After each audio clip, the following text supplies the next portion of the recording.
It's the Hoffman Show. We're on the Team 980. We're always live as well on the free Odyssey app. And, well, those of us that are here are not thrilled about how Thursday Night Football ended last night. It's Matt Essig in a very, very nice Alex Ovechkin jersey. That's a nice sweater, sir.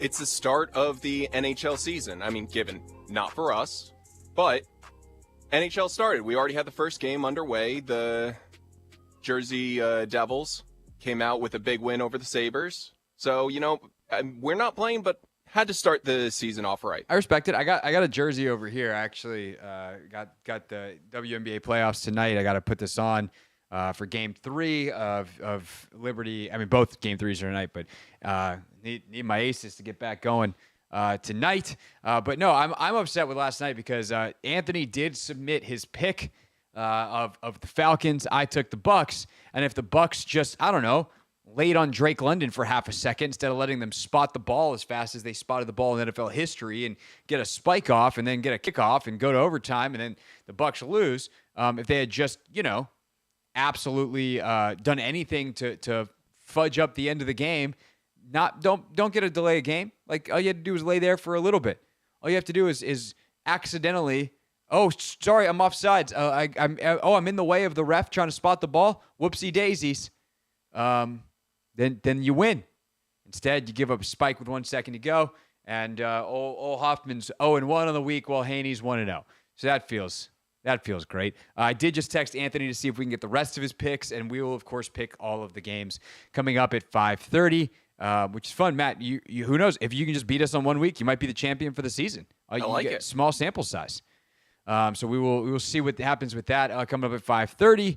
Also take command preview coming up at 5 o'clock. We'll take your calls on a finish Friday here on the Hoffman Show. Your predictions for Commanders Browns at 4:30. But let's get started hearing from Dan Quinn on a Friday. First of all, injury updates. Austin Eckler back, good to go. That's good. Brian Robinson looks like he's going to be good to go with the knee injury. Everything's tracking the right way. He tweeted a thumbs up, which is, you know, the most official notification that you could possibly get is an emoji and a tweet from the player themselves because we're in 2024 and that's how that works. But Brian Robinson looks like he's good to go despite missing practice Wednesday and Thursday. And the problem for Washington is that is where some of the good news ends, or a lot of the good news ends. Cleveland Ferrell remains out, but the big one is Noah Brown is out this week as well with a groin injury. So the number 2 wide receiver for, I would say, much of the last couple weeks, snap-wise, although it hasn't been a huge discrepancy between he and, Olamide Zaccheaus and De'Ami Brown and Luke McCaffrey. But he is out, and he brings a very unique skill set to this team that they do not have otherwise. And remember, Jamison Crowder is out as well, so we'll see who they call up on the practice squad or off the practice squad, if they call someone up off the practice squad, or do they do more 3 tight end type of stuff? They could do super wacky bits. You could do 4 tight ends. Remember, Colson Yankoff is typically active. They have 4 tight ends active on game day, and Yankoff's been a great special teams player for them, but hasn't played at all on offense. You just turn Ben Sinnott into a wide receiver essentially for the week and get some of the big body stuff there, because I think as much as they will miss Brown and his ability to run certain routes and be a big body and thus a big target for Jaden Daniels, he has also been a horse in the run game. His ability to just get out in front and clear a side is major, and he'll go dig out safeties and dig out linebackers, and he can do that stuff.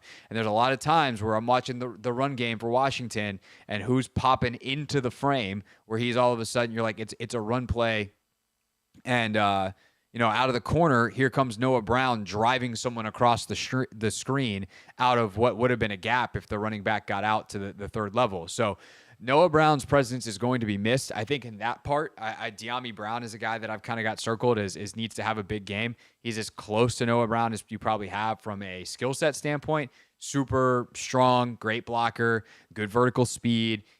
he's obviously bigger than Zacchaeus. But I also think the other thing that's really important is these pieces are interchangeable on some level.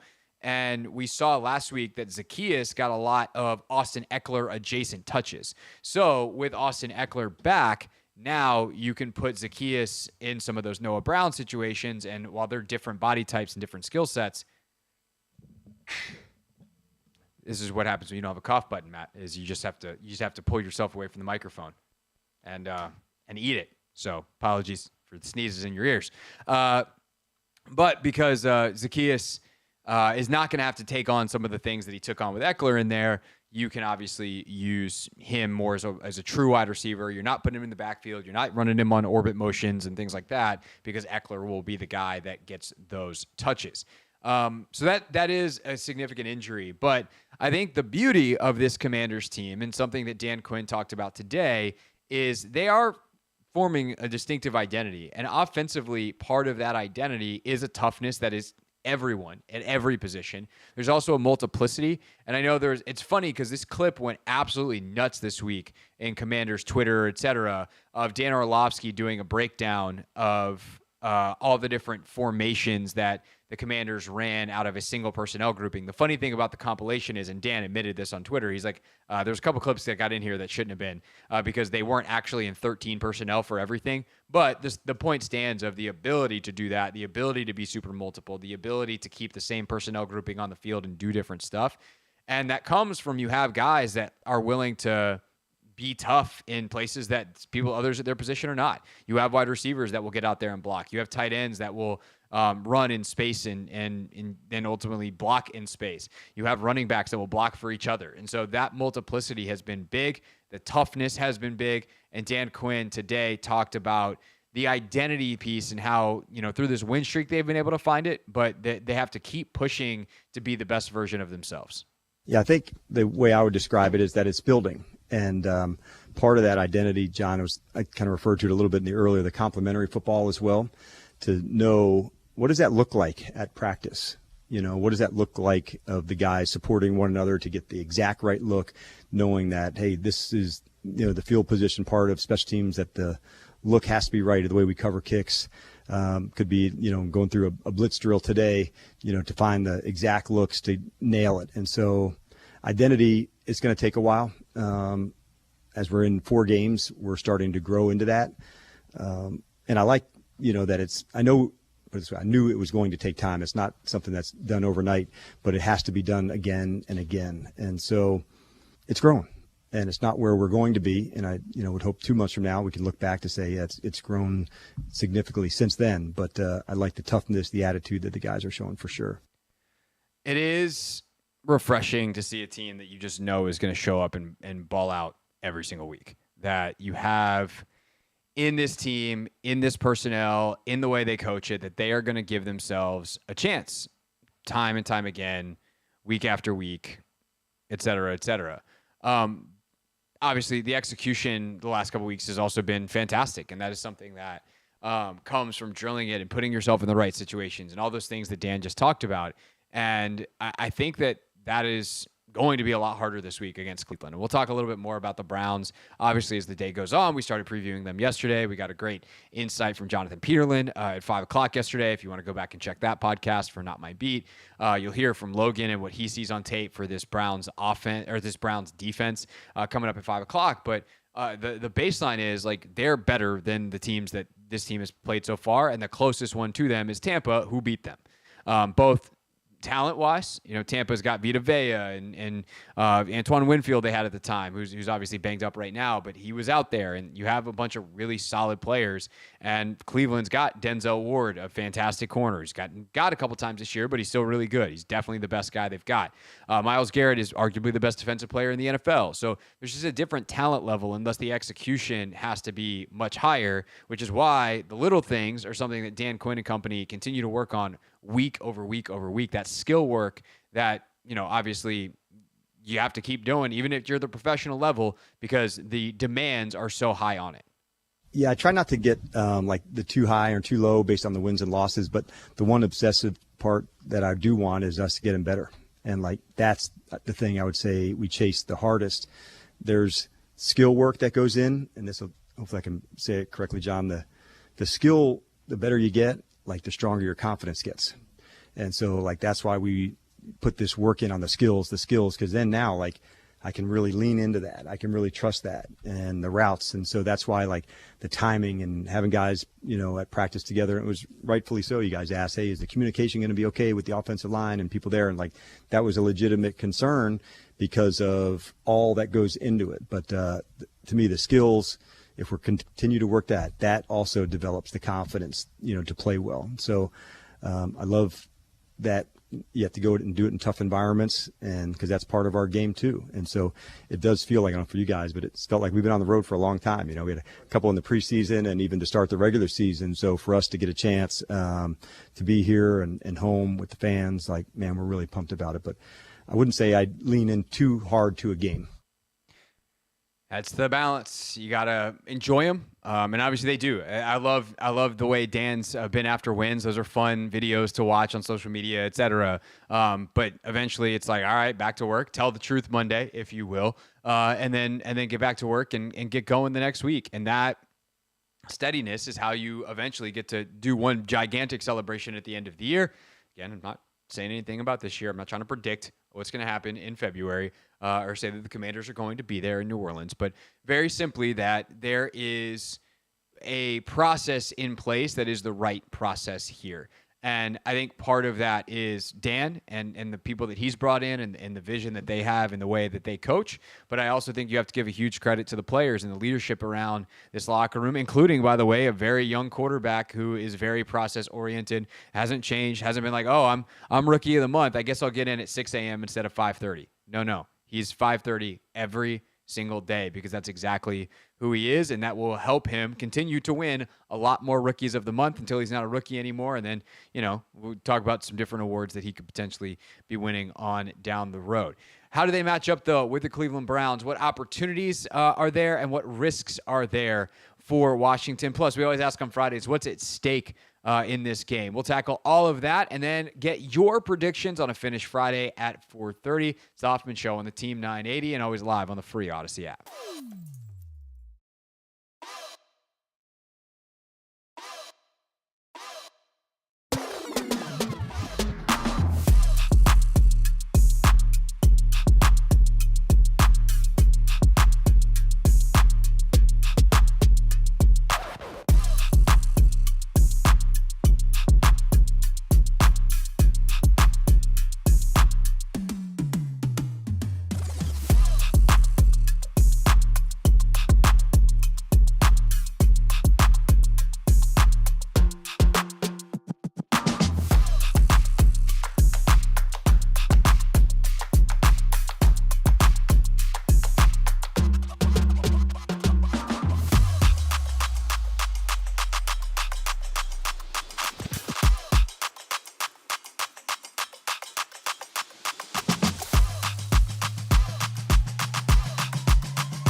It's Hoffman Show. We're on the Team 980, always live as well on the free Odyssey app. Just something on a personal note that I wanted to mention real quick before we get back into the game. I meant to mention this yesterday as well, but I was talking to my mom the other day, and I am a child of the Carolinas, grew up in South Carolina, and she's obviously been talking to a lot of friends and knows a lot of more people down there. I haven't lived there in a long time, but if you watch the news, you know how desperate things are right now, thanks to Hurricane Helene. Just an incredible amount of devastation down there, an area of the country that just shouldn't be getting hit by that. I mean, obviously hurricanes have changed over the last bunch of years. They've gotten way more severe for reasons that we all understand. But thus they're dumping amounts of water and doing damage in a way that inland cities and towns are not prepared for, such as Asheville, North Carolina, a place I went a ton in my youth to visit. It is a beautiful place that is now devastated and is going to have to rebuild. So if you have the capability and the bandwidth to do so, the American Red Cross is doing great work down there, as many other organizations are. But it is, after talking to my mom the other day, I was like, dang, I should probably mention that. And it's heartbreaking to see, but we can make a difference, and a lot of great people. And I also know that, like, hey, here in DC, a lot of folks that work for the government, and I'm sure we have folks listening that they work for FEMA. So thank you for all that you're doing to try to help an area that has been absolutely crushed up and down the Eastern Seaboard, but especially there inland in the Carolinas, upstate South Carolina, and up into Northwest North Carolina. So if you have the ability to help, would mean a lot. A little bit goes a long way. Again, the Red Cross and more doing a lot of great work down there. I'm sure the NFL will also be advertising for that, if you will, over the weekend. But redcross.org is one place you can go, or just Google ways to help folks down there deal with that devastation. No easy transition out of that. Just something that I wanted to mention in case anyone has been thinking about it. Let this be the push to let you go in that direction and do what you can. With that said, though, we do focus on the games and try to be a distraction as much as we can, because there's lots of stuff that's going on out there, and sometimes you just want to watch some football. So Browns Commanders this weekend, and let's do this way. Let's go opportunity for Washington on offense, scary point for Washington on offense, and then do it for the defensive side of the ball first. To me, the biggest opportunity for Washington offensively is kind of twofold. And it really is just like Jaden Daniels making plays, which if you're going, hey, wait, Jaden Daniels is going to have a chance to make plays based off the first month of the season, then you're probably pretty excited about that proposition because he's made a lot of plays. But I think the deep ball chances are going to be there. This is, I think, in some ways going to be closer to Cincinnati in terms of the opportunities. And frankly, Tampa, like there were opportunities, some of which he didn't throw. But now if he's seeing the field better, his ability to throw that deep ball for Terry to win one-on-one, let's see if Diami or Luke or someone else, Olamide, someone else can get vertically down the field besides just Terry. But hey, if it's just Terry, but you complete two of them and you got 2 catches for 100 yards, like that'd be sweet. Because Jim Schwartz, the defensive coordinator, blitzes as much as he does, he's going to play some man-to-man. And even if he plays less than he typically has, a guy that's got some zone pressures and things like that he can play, eventually he's just going to go, I'm me, this is what I do. We're going cover zero, so no safety help over the top. If you're in man-to-man or you're blitzing, there's nobody else on the field, and everybody's in a one-on-one situation. And if that happens, then Jaden Daniels is going to have an opportunity to pick out his matchup, see who he thinks is going to win. And maybe it's not Terry, because I will say, like, Denzel Ward's really, really good. And Denzel on Terry, like, do I trust Terry to win that some? Yeah. Are there certain situations where I'm like, I'm going to throw to Terry because he's Terry. Down the field, vertical route, 9 route. He's isolated in space, 3-by-1, 3 receivers to one side. Terry's the 1 receiver to the other. Like, let's get him in space with no help. And there aren't a lot of corners in the league that are going to win that on any kind of regular basis. And it comes down to whether Jaden drops one in the bucket or not. But their other starting corner has been bad. I think it's Emerson. I'm forgetting the guy's name. He hasn't been good. And so if you can get, and this is where not having Noah Brown hurts, but if you have any of your other receivers that you like that matchup, then go ahead. Greg Newsome has had some completions on him this year. Malik Neighbors got him. So, like, can you get Terry in the slot and get a one-on-one that way? Like, let's throw a box fade to Terry or a slot fade to Terry by getting him on their nickel corner. Like, there are ways to create matchups for Terry and for your other receivers that Jaden is going to have to hit. I think the other opportunities exist on some of these in-breaking routes because, generally speaking, the Browns' coverage hasn't been particularly sticky so far this year. Joe Witt, I'm not borrowing Joe Witt's verbiage that he wants his coverage to be stickier. They were sticky against Arizona. Just you're right on the guy. And there's a little bit of separation in some of these situations for the Browns DBs. And so if Jaden Daniels can hit receivers on quick game stuff, slants especially, in time, or on time, on target, there could be a chance to catch and run. And, you know, we've kind of been waiting for the Terry McLaurin 60-yard gain on a slant for what feels like years. This could be the weekend that it happens. There is definitely opportunities for that. The scary point this weekend is this defense is probably going to be more complex than anything that Jaden has seen so far outside of Tampa. And obviously Tampa was a game where it was his first game. So how much of this was first game versus he just didn't see what was up and dropped his eyes and started running a lot. And so, you know, does he wind up not being as efficient as a passer, trying to run, can't get out? Myles Garrett's chasing you. That's not as easy to escape as if, I don't know, anyone else in the league is chasing you that's not Micah Parsons, let's say, as an edge player. So there is definitely a possibility that Jaden is more confused as the offense comes to a halt this weekend. I will say, if you want another opportunity, like they haven't been particularly great against the run, but if they can figure that out and become one-dimensional and all of a sudden Jaden's in some bad down and distances, that is not a good place to be against a Jim Schwartz defense. Opportunities for the Washington Commanders defense against this Cleveland Browns offense. I think that there's an opportunity to get some fumbles, to like strip sack Deshaun Watson, or maybe even if he gets out and he's out in space running, like Quan Martin, Frankie Louvu, Jeremy Chin, Percy Butler, these big hitters that Washington has that rot guys in the open field. Deshaun Watson's real loose with the football. And obviously, there's a chance to get interceptions on him. His 3 this year, like, they're not him throwing straight to guys. There's some tip balls, and, you know, Amari Cooper's had some balls pop off his chest, and you got some weird ones. But, you know, obviously, he's only seeing the field so well. He has a big wind-up. Like, there's a chance to jump some routes.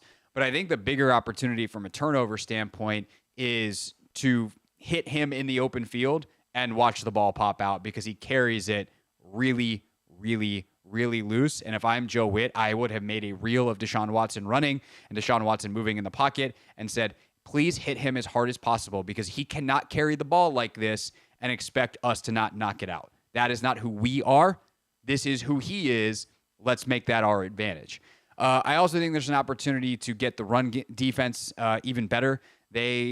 Cleveland has not been dynamic in the run game at all this year, and it sounds crazy because Cleveland for years has been one of the best rushing teams, but you know, Bill Callahan is long gone out of that Cleveland offense. Kevin Stefanski does not want to run the football, and they do not have a very dynamic run game. And so chance to get the run game on track, chance to get your pass rush on track, frankly, because the threat of the run is not there, and they drop Watson back in true drop back a lot of empty, a lot of opportunities. So can the D-line get going? Obviously, the scary part is what happens if you don't? What happens if you don't get the pressure? What happens if you don't stop the run and all of a sudden you let them live in a place, this Cleveland offense being you let them live in a down and distance that they have not all year. Second and manageable. Like, what does that look like? Do you see shots? Do you see, you know, because I do think like Amari Cooper on Benjamin St. Juste scares me a little bit. You know, Cooper is a fantastic route running technician, and that's the kind of receiver that honestly scares me more than just a freakish athlete against BSJ, because you see last week, like Marvin Harrison Jr. is a freakish athlete, but he doesn't have the route running savvy to set up BSJ the way that Jamar Chase does, and so the way that Chris Godwin, that Mike Evans do. So Amari Cooper is more in that caliber, but maybe lacks some of the eliteness of those other guys. But that does scare me a little bit. So if you give Watson time, if they're in better down and distances, if they can be more aggressive, that is where this offense could get back on track. And it really is like, who's going to have the get-right game? Is it going to be Cleveland's offense, or is it going to be the Washington defense, who obviously got more right against Arizona? But can they continue to take another step this week against Cleveland? I think the opportunity definitely exists. When we get back here on the Hoffman Show, your calls, 301-230-0980. 301-230-0980. It's a Finish Friday where we take your predictions on the game, who's going to win and why. You tell us next.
Hoffman Show. We're on the Team 980, always live as well on the free Odyssey app, streaming live on YouTube at the Team 980. And we're taking your calls at 301-230-0980. It's 301-230-0980. Who do you think will win this weekend and why? It's our Finish Friday. We finish with your predictions. We will get our predictions in by the end of the show, and that will include Anthony Haney, who is currently 25 minutes from landing wherever he's flying to or back. I mean, maybe he's landing back here. I don't know. Maybe Anthony will show up. Who knows? But we'll get picks from him coming up later on in the show. All right, let's start with Ray and Frederick. Ray, it's Finish Friday, so who do you got this weekend? Who's going to stop our offense is themselves. That's it. If they make the mistakes, they're going to lose. They're going to not score points like how they did against the Giants. If they can continue what they've been doing, and they're unstoppable. Nobody can stop this offense. I mean, Dan Orlovsky's video, yeah, it's like it was cut together, but just looking at that offense, it's unstoppable right now. This is going to be the second greatest show on turf again. Watch. And the only way they're going to be stopped is, their own mistakes. Nobody can stop them. Thank you. All right. Thanks for the call, Ray. Here's what I'll say. Matt, currently don't know what I would do to stop this offense. I would probably, my best guess, if I was a defensive coordinator, would be to dedicate resources to stopping the run. I would play single high. I would play a lot of zone in that single high. So I'm playing a lot of cover 3, a lot of cover 1, manning up in certain situations. I'm making sure the defenders are in the box. I'm trying to get them to check out of runs into these screen passes and trying to make plays there. Although Commanders have hit a couple of those, but I'd rather have that than Brian Robinson running downhill into good numbers. And then on third down, if I can get them in a bad down and distance, which hasn't happened a lot, then I'm throwing crazy stuff at Jaden Daniels in the hopes that he can't see through it because he's still a rookie. That hasn't worked for anybody really yet. Teams have tried some variety of things. Clearly, they don't think blitzing works because Tampa did it 42% of the time. Weeks 2 and 3, the Giants and Cincinnati did it 29% of the time each, and then 16% against Arizona. But they also didn't have Myles Garrett. And I would also be trying to get in situations where I can get Myles Garrett one-on-one. And I think this is the most important part. I'm also not an NFL defensive coordinator. Yeah. I do not get paid like they do. I don't spend my entire life thinking about ways to stop Jaden Daniels. I spend my time talking about how great he's been so far because that's what I do. So those that on a baseline level, I know what teams are going to try to do. They're going to try to get pressure. They're going to try to be disciplined in the rush lanes. They're going to try to make it. I would play some level of man-to-man because I don't look at Washington's receiving core outside of Terry and be like, oh, those guys can beat man-to-man coverage. I'm scared to play man-to-man because I don't want my back turned to the quarterback. And that's what happens in man-to-man. And then Jaden runs and nobody's paying attention and then he picks up a ton of yardage. But the idea that they're just going to keep rolling like this and they're completely unstoppable and that's just not how, the whole history of the NFL says eventually these things turn. Someone will figure something out, and then Cliff and company are going to have to adapt. And that's going to be the question is when they face that adversity, how do they react on a human level and how do they react on a schematic level? And I don't know that it's going to be this weekend, but I would say, again, I try not to tell people how to feel, but I would say if you think that this offense is going to be this great forever, every piece of evidence that we have in NFL history says it's not because this has been efficient in a way that nobody else has ever been, and that's not sustainable over 17 games. Even if there is no one else that comes up with something. They're going to make more of their own mistakes because they haven't yet. And you want this to be good, but especially you brought up Tampa Bay that they had the highest blitzing percentage. What was the one team that the Commanders actually have lost to so far this season? Tampa, who did blitz the hell out of them, and they got Vita Vea up front, so they were able to do some stuff in the run game, and I'm not saying that that's a perfect response because we still managed to score. It was a fairly big blowout, but it wasn't unheard of. There was still offense, so that doesn't necessarily completely stymie Jaden Daniels. But if I'm a defensive coordinator, I'm looking at the past 4 weeks. The 1 week that seemed to work well enough to win is get people in his face, blitz, guard the run as best as you can, try and make him throw. And given we've seen progression for his throws at what he's looking at, right? who It's he's like, looking. if you blitz him and you're counting on him dropping his eyes and running and like, okay, we'll give up 80 yards, but they're not going to score that way. Well, he doesn't do that as much anymore. And No. I think that's the problem is like he's evolved so quickly week over week. I don't know what adjustments you make as a defensive coordinator. You almost have to anticipate him doing something that you have to make him do something that he hasn't yet. The problem is he's done it 3 weeks in a row. So what happens when he gets to like when defenses force him to do something that he doesn't do well, or he just has a bad game because he's a human being? And I think that's the question that we still don't know yet. And hopefully it's one we don't get to, or we don't have to answer a lot, because hopefully they are really good for most of the year, and that would be sweet. But I don't know. Let's keep going with the predictions on the phones. 301-230-0980, 301-230-0980. On a Finish Friday, Little, we're finishing with predictions and reason why, who you got and why on Sunday. What's up, Hawk? Shout out to Ice. Look, the defense going to show up, Hawk. That first game against Tampa Bay, the kid was a little nervous. Commanders put up a 40-burger Sunday. Watch when I tell you. God bless y'all. Stay up. All right. Thanks, Little. I don't know there's much of a why there other than some predictions, but hey, I guess we just have to trust Little. Matt, 40 burger. He said trust him. Trust him. We're going to put up a 40 burger. We don't need reasons. We just trust Little. Whatever he says. Okay. Fine. Now, what I will say is I know Little called in and said the very same thing to us earlier with Chris. What he did say is if they do manage to pull a 40 burger, he's going to bring burgers for the entire station. Well, that changes everything. Oh, yeah. Now, all of a sudden, you want that 40 burger. I did not want it. I just wanted more. Of course I would like a 40 burger. I would like to go to sleep with the band playing in my head on Sunday night. I want to be so sick of that song, whatever version people want to sing. I want to be sick of the band by Sunday night. That would be sweet. You know it's a good day when you wake up Monday morning and you still have the fight song playing in your head that you're just... That was actually what instrument was that? My mouth? No, Well, it's supposed to be a trumpet. That's what I was going for. Believe it or not, Matt, I can see you, and I did. I forget that there is the video portion of this. I'm so used to Theater of Mind's Eye with Chris that. Yeah, but does he not look at? I mean, of all people, like I realize that there's people watching the show that could also see you, but he could see you. So does he not look at you during the show? Does he not pay attention? He does, but he isn't always sure if I play something off the computer or if I just did it myself. Oh, okay. So. That's, I guess, kind of fair. Punk, you do that again? That was a nice party trick.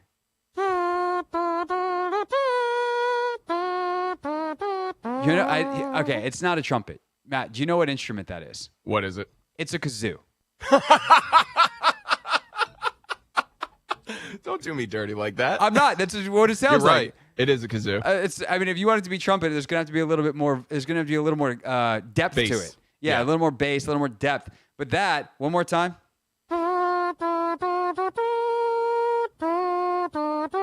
That's a kazoo.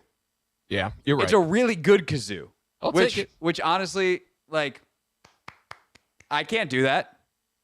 If I was done, I'd be like ba ba ba ba ba. Like I would just ba ba ba it. And which people were like, "What instrument is that?" It's like your mouth and bad singing. Got it. I know that my chorus and madrigals teacher is going to be like, "Oh yeah, all that time that I tried to teach him how to do that paid off." Yeah, I mean, whoever taught you how to do that, plus whatever God-given ability you were.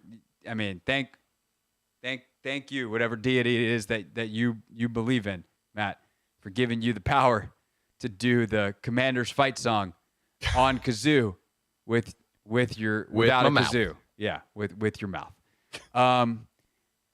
If we want to take more calls, we can. 301-230-0980. We can take more predictions, or you can make requests for songs for Matt to do with his mouth kazoo. Next on the Hoffman Show.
Team 980, always live as well on the free Odyssey app. I still think, Matt, your instrument sounded like a kazoo, but we did have someone in the YouTube chat say vuvuzela.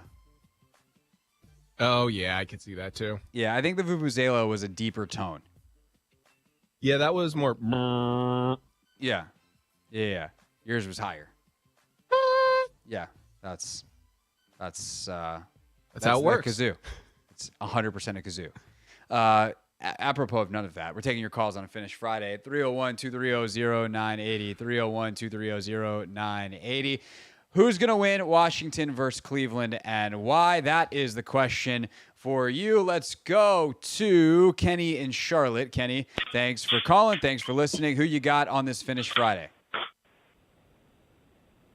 Hey, listen, I definitely got Washington, and I'm definitely more confident than I've ever been because just like I was telling everybody that I talked to this week, you know what I mean? Like the Patriots and the Chiefs, they were, nervous like we are, and they were apprehensive in the beginning of greatness, because it was a changing of the guard. But with the quarterback, to being a generational quarterback, as well as, if you're good, you're good. That's just where I think we at, man. And I'm excited about the future. Kenny, thanks for the call. I mean, I get it. And the thing is, am I like, yeah, they're definitely the start of a dynasty? Nope. Do I see how they could be? Yeah. But it's just, there's so much that has to go right for a team. There's so much that has to just click. And, in 2012, like I'm sure I obviously wasn't here in 2012, but folks probably thought like that was the start of something big. I do feel like Robert and Jaden are two very, very different players. How they approach the game is different. Their skill sets are very different. The growth that you've already seen from Jaden, I think, is arguably more significant than any growth you saw throughout basically Robert's entire career. I don't say that to like dump on Robert. It's just like to draw the contrast of how that went sideways and how this seems to be good. Also, you have a coach and quarterback in lockstep. Now that could change. What happens if it does? Like these are the things. And the thing is, like, I'm not afraid to say that out loud. I don't want to be a jinx, but like Dan Quinn is extremely emotionally intelligent, and Adam Peters is emotionally intelligent, and Jaden Daniels is emotionally intelligent. And you have people that are not stuck in their ways or hard-headed or out to prove anything individually. They just want to win. Like they know that's how it comes out or it comes about. And that's easy to continue to say when you're winning and like, oh, we're doing the right things. We're just trying to keep our head down. But what happens when you face that adversity? And that's what we still don't know. And I would love to not find out for any significant amount of time. The Chiefs have barely ever faced real adversity. They've had their own versions of it, and they've always responded. Tom Brady and Bill Belichick always responded. They didn't really have a bad year. I mean, even the year Brady got hurt, they wound up going like 11-5 or whatever it was with Matt Castle.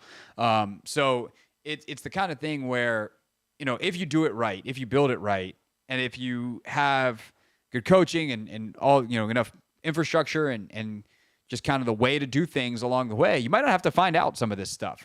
But we're also 4 games in. I don't want to put the cart too far before the horse. 301-230-0980. Let's go to Lap on this Finish Friday. Lap, what up? Hey, what's up, Craig? Hey, shout out to Matty Ice, man. I think we're gonna score minimum probably 28, man. I don't really see too many people stopping our offense. They should have a good defense. I don't think they'll be able to keep up with us offensively, man. And I've been so pumped with Jaden, before the draft, and that's who I really wanted, man. So just to see him showcase his ability and the team rally around him, you the one that sold me on Dan Quinn. I really wasn't, big on him, but I liked it, Kingsbury, so I was pulling for that, that combination of coaching. So it's exciting, man. I don't know if you got to talk about it. You probably did, I'm sure, you're a football fan. But what you think about Devontae Adams, man? Coming here, man. Wouldn't that be dope? I mean, would it be dope? Yes. Would it be worth it? Probably not. That's the short version of the take. Lap, if you want the longer tape, you do know we have a podcast, right? So you don't have to miss the show. Yes. Lap. So that's what I'm gonna say. True that. So I would just go back to Yeah. the podcast feed, and we talked about it. If you want a really good, I think my favorite conversation that we had about it this week was with Clinton Yates earlier. I think it was Wednesday at 5:00. So definitely recommend checking that out. But appreciate the call, Lap. Thanks for checking in. I do think on the offense front, it is important to remember how, like, again, this is the best offense they've had in a long time, long time, very least 2017. So it's not like it's impossible for them to go out and score 30 again. But I do want to remind folks, this is the NFL and this thing is hard. And it's just a respect for the general talent in the league. They have not scored 30 twice in a row since 2017, weeks 10 and 11. So that's Jay calling plays for Kirk the year after Sean left. That's how long ago we're talking. So the idea that they're just going to go out and do it for a third straight week when they hadn't done it back-to-back weeks since 2017 seems far-fetched. And by the way, if you want to talk 40 burgers, the last time they did 38 back-to-back before the last 2 weeks was 1991. And I don't know how out of step that is with other offenses and other teams around the league that have had more success. Like, I don't know how many times a year the Chiefs do it. Like, there are years between 2017 and now that the Commanders only scored 30 points like one time. The funny thing about Bieniemy and the nightmare that was much of last year offensively is they actually scored 30 a couple times early, and it was by far like their most successful offense through X number of games, point production-wise, they'd had in a long time. They scored 30 more last year, I think, than any other year between 2017 and now. And it might have even included 2017. I didn't go back once I finally did the research, which, of course, the PR staff sent out after the game. But I had done it myself during because I wanted to know. I wanted to have the tweet first because that's what careers are made off of, is you're doing your own research on Pro Football Reference. But I just went back to 2017 and found it. And, like, we're talking 2 to 3 times a year. And so if they score 30 again this year, period, like, that would be better than so many of the years that they've had. Nevertheless, a third time in a row. So, again, I'm not saying they can't do it. I'm not trying to pour, like, copious amounts of cold water. It's just actually saying it to appreciate what they've done, and that if they continue to do even more, like, we should be like, wow, this is very, very different than what we've had here. All right, last one. Let's get Mello in. Mello, thanks for calling. You are on the Hoffman Show on this Finish Friday. Who you got Sunday and why? Yes, thank you for having me on. I got us, of course. I think we're going to be victorious this Sunday versus the Browns. We're improving every week. Points, defense, offense, everything is looking good all around the board. Hopefully our guys are healthy. B-Rob and Noah Brown. I know Noah Brown is out, but hopefully B-Rob, is healthy and playing. Overall, I felt like we'll put up around, 28 points. I don't know if we're going to hit that 30 mark, but close to it. The defense is gelling together. The first week versus Tampa Bay, these guys haven't played together, so they didn't have experience on anything like that. But versus the Bengals, versus Arizona, they look good on offense. Jaden Daniels calling audibles, running that high up-tempo play calling, had them on their heels for most of the game. They didn't know what to do. So I think we're going to do good, man. I'm optimistic. Yeah, I hear you, Mello. Thanks for the call. We're obviously going to get our official picks in later, but, like, I came out of watching the Browns tape going, like, I think this team can have a big day. I then have to check myself and be like, okay, I see the best possible outcomes. How does it go badly? And there are ways that it does, and it starts with Myles Garrett being thoroughly able to dominate a game. And, he's going to go against a rotation of left tackles again this weekend, it looks like. So what can he do to Cornelius Lucas and a rookie in Brandon Coleman? Does he switch sides some and line up against Andrew Wiley?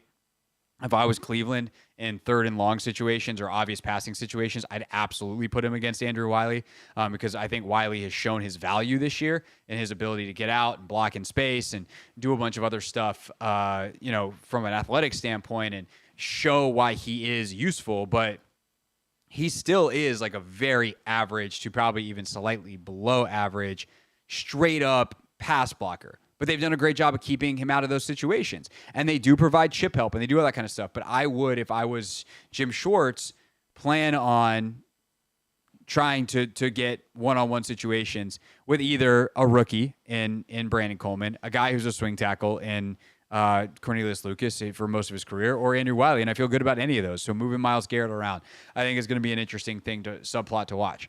But in totality, I do think that the opportunities that exist for Washington, if they can just execute, again, not even the way they did last week, just 90% of it, they can put up some points. They can find the end zone. I think they can generate some big plays. I think they can get chunk yardage. And the re-addition of Eckler, I think, makes me feel even stronger about that. Although I will say, I don't want to downplay the absence of Noah Brown. I think this offense has grown week over week. But the other thing we talk about with Tampa of, they blitzed more. They hadn't played together. It's Jaden's first game. It's also the only game they didn't have Noah Brown. He was out that game. So what does that do for the offense? We'll find out on Sunday.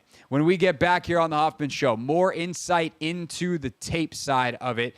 If you are Cliff Kingsbury, how do you attack a Jim Schwartz defense that is super aggressive? And do we think Schwartz will change any of who he is schematically to deal with Jaden Daniels and specifically the threat of him running? Those are the key questions we tackled on Take Command. We share the Browns defense versus Commanders offense preview with you next here on the Team 980.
It's the Hoffman Show. We're on the Team 980. We're always live as well on the free Odyssey app.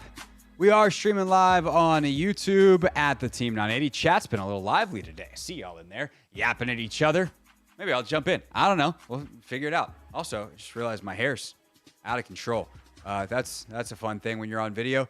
Settle down up there. All right. So Fridays, we always give you a little bit of Take Command, the podcast, of course, that I do with the one and only Logan Paulson. We dive into the tape review style on Tuesdays, preview style on Thursdays. If you want the full podcast, you, of course, just search Take Command in your favorite podcast app. But in lieu of today's Not My Beat, a preview of the Commanders offense versus the Browns defense from our preview pod. Without further ado, voila, here we go. All right, so how does it look for Jaden Daniels and company on the field against Cleveland? A Browns defense led, of course, by Myles Garrett. They are very aggressive. They got a lot of blitzes that they'll throw at you. But I think that there's some opportunities after watching them on tape, Logan. Like I do think that there is a possibility, and I can lay this out depending on how this conversation goes. If you don't lay it out, like I think there's a scenario where Jaden Daniels goes for 300 yards and like has a heck of a day. There's also a situation where it goes all horribly wrong. Like the swath of outcomes here feels incredibly wide. What do you see when you watch them though, and how do you think that Cliff starts to think about attacking them? Yeah, I think you see a defense that was. And you understand why last year they were maybe the most talented defense in football. They have a lot of pieces on the defensive line. Obviously, Myles Garrett. They've got Zadarius Smith. They've got Obo Okorokoro. They've got Isaiah McGuire. Guys that are really good, consistent pass rushers. They've got Alex Wright, a guy they drafted a couple years ago. He's got some pass rush juice inside. And so they are capable of kind of beating you with a four-man rush. You look at the linebackers. You got Jeremiah Owusu-Koramoah, the guy from Notre Dame that everyone was super high on. He plays with his hair on fire. Devin Bush, right? Jordan Hicks. That second level of defense is doing a great job, man. They absolutely rip to the football. Grant Delpit is the free safety, and he's a big, strong, physical guy, kind of in the mold of like a Jeremy Chin type guy, kind of a box player, but maybe a little bit more athletic, more coverage upside. Like he wears number 9, Owusu-Koramoah wears number 6, and the way they run to the football is awesome. And you're like, man, this front's good. On first and second down, they struggle a little bit, stopping the run sometimes. And it doesn't make a lot of sense to me because Dalvin Tomlinson's one of the best defensive tackles in football at stopping the run, and he flashes quite a bit. But Shelby Harris, their 3 technique is a little up and down. And if you get to the second level on this defense, like Owusu-Koramoah is basically like a safety. Grant Delpit's playing in the box a lot. He is a safety. So they have a hard time. I will say the one thing that really jumps out to you is when they get you in a 2nd and 10, 3rd and 10, watch out because they are very, very opportunistic in those moments. And what I mean by that is I went and watched all their 3rd downs from the first 4 games, and it's almost like clockwork. It's like 2nd and 12. And who's getting a sack fumble? Myles Garrett. Or hey, we're playing the Dallas Cowboys and it's a close ball game and Myles Garrett forces you up in the pocket and Owusu-Koramoah blitzes and the ball's out. They're really, really good in those situations because they create so much pressure. To your point, when you watch them in the back end, they're not as consistent as they were last year, and it's really hurt them. Like Martin Emerson is struggling a little bit. Obviously, Denzel Ward, is doing a really nice job on the other side, but Emerson struggled. He's given up a lot of explosive plays, and so there is opportunity there. But the margin for error is much, much smaller than we saw against Arizona, than we saw against Cincinnati. Cincinnati were like, man, they play really good coverage structures and they have one good pass rusher. We were talking about Arizona bringing complicated blitzes. Here, there's 4 or 5 talented pass rushers and they're pretty creative in their blitz schemes. And so if you're not locked in up front and you're in a bad down and distance, they're gonna get you. They've gotten everybody they've played this year at some point. So I look at Washington and I say, that's in some ways that's good because they've been hyper efficient out of staying out of 3rd and longs, right? Jay, we talked about how good Jaden's been at staying out of those situations, picking the right moments to scramble. So there's a lot of really positive things there. And then the other thing is that I would point out is in these pressures, they like to play a lot of man coverage behind it. Do they do that versus Jaden Daniels? Because you watch the Jacksonville game, for example, and Trevor Lawrence scrambles for 40 yards on a pressure where they're very good at containing the passer. There's a little crease and he runs for 40 yards, and Jaden Daniels is going to score a touchdown on that. So this is who they are. Stay out of 3rd and 10. Are they going to shift what they do because of Jaden Daniels' running ability? I think probably a little bit. I think they probably run a little bit more zone pressure, but they're at their core in those long passing situations. They are there to eat you up and heat up the passer. So the number one thing offensively for me, for Cliff, for Jaden, is how do you stay out of those obvious passing situations? And it is more important this week than any other week they've played so far this season. No, totally agree. I don't know how much they're going to change because that's not just like Jim Schwartz is Jim Schwartz. Like this dude's been around forever and he is man blitz, like cover zero, like let's get after it kind of guy. Now, sometimes he's got more exotic stuff in his back. Maybe I should give him more credit than that, but like he's going to be aggressive. The question is how, and maybe he does zone it up a little bit more on the back end, but it's actually the man coverage stuff where I think that Jaden could be really dangerous, not as a runner, but as a thrower. In watching some of these pressures and some of these situations, there are a ton of opportunities missed by quarterback inaccuracy. Like the back end coverage is not sticky. There's some obviously there's plenty of plays you can find where it's real good. But the way that Jaden has thrown the football this year and his accuracy and just the precision and the timing and everything that he's had, if he hits guys in stride, you're going to have serious yak. You're going to have major explosive plays, and it's not just going to be down the field. And I will say, I think there's opportunities down the field. Some of the stuff that we saw against Cincinnati and some of the stuff that we saw at LSU, frankly, some of these box fades, one-on-one coverage, like Cliff will tighten down the splits, give more room to the sideline and like, hey, it's one-on-one coverage. We know it. Let's let it rip. Like some of these throws are the ones that Jaden has lived on. And then you add in the quick game stuff and the accuracy. And I think that there's huge opportunity. That said, he's got to do it with guys in his face and pressure in a muddy pocket and guys around his feet in a way that I don't know that he's had to really do in the NFL. So this is a test. Like if he can merely do what he's done so far, he could throw for 400 yards. But the test is nowhere close to what he's had so far. The test is going to be much, much more difficult, I think. And I do think that forget guys around, his face, if you will. The how does he do with guys around his feet? That is something that I know is a kind of a question coming into the year. And I think they've done a relatively good job of making sure that he hasn't had to deal with that a whole ton. If he's going to make the throws like he did to Luke last week, where he just backs up and then rips one, off platform, sick. But I think that is kind of going to be the test and some of the adversity that he faces this week in terms of trying to stay even 90, 85% as accurate as he has been, because expecting him to complete 85% of his passes every week is a ludicrous level of expectation. Yeah, and I think when you look at the team that he struggled most with this year, and again, it's his first game, is Tampa Bay, and they heated him up a little bit. And this is a different type of pressure because they have different type of athletes. And I think Tampa Bay did a great job against the Commanders in terms of bringing pressure, and Jane did a really good job of handling it as a runner.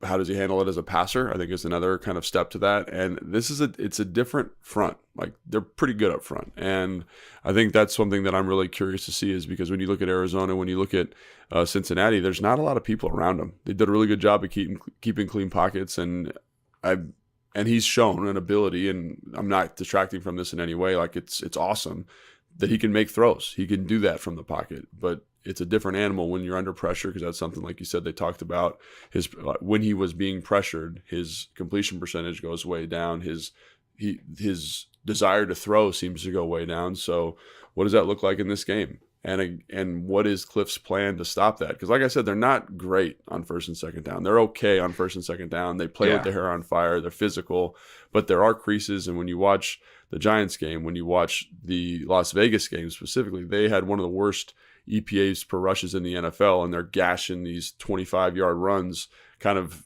out of nowhere. And when you watch Las Vegas prior to that, it just wasn't on the film. So obviously they're having a little bit of an issue stopping the run as well.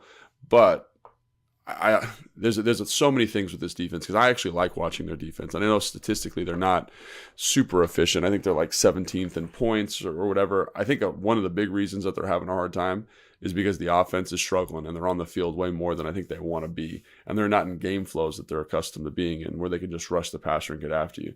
So I think if that's another way, obviously we talk about running the football, quick game, play pass. Screens are going to be huge in this game. They've been very successful against them all season. But if you can get a more positive game flow, again, you're up by 10 and you can kind of hold that lead. You're gonna really mitigate what that front does well. And so scoring points early is going to be a big deal. But yeah, it's going to be maybe one of the most interesting tests of the year, I think, for Jaden, just because of they kind of attack what people think he doesn't do well. And that's part of their DNA. And to your point about Schwartz, like, yeah, they're going to play a lot of man, they're going to play a lot of zero, or they have. But he also, because he is this attacking pressure style, they run a lot of zone pressures too. So maybe they kind of lean more into that as opposed to the man stuff to account for what Jaden does with his legs.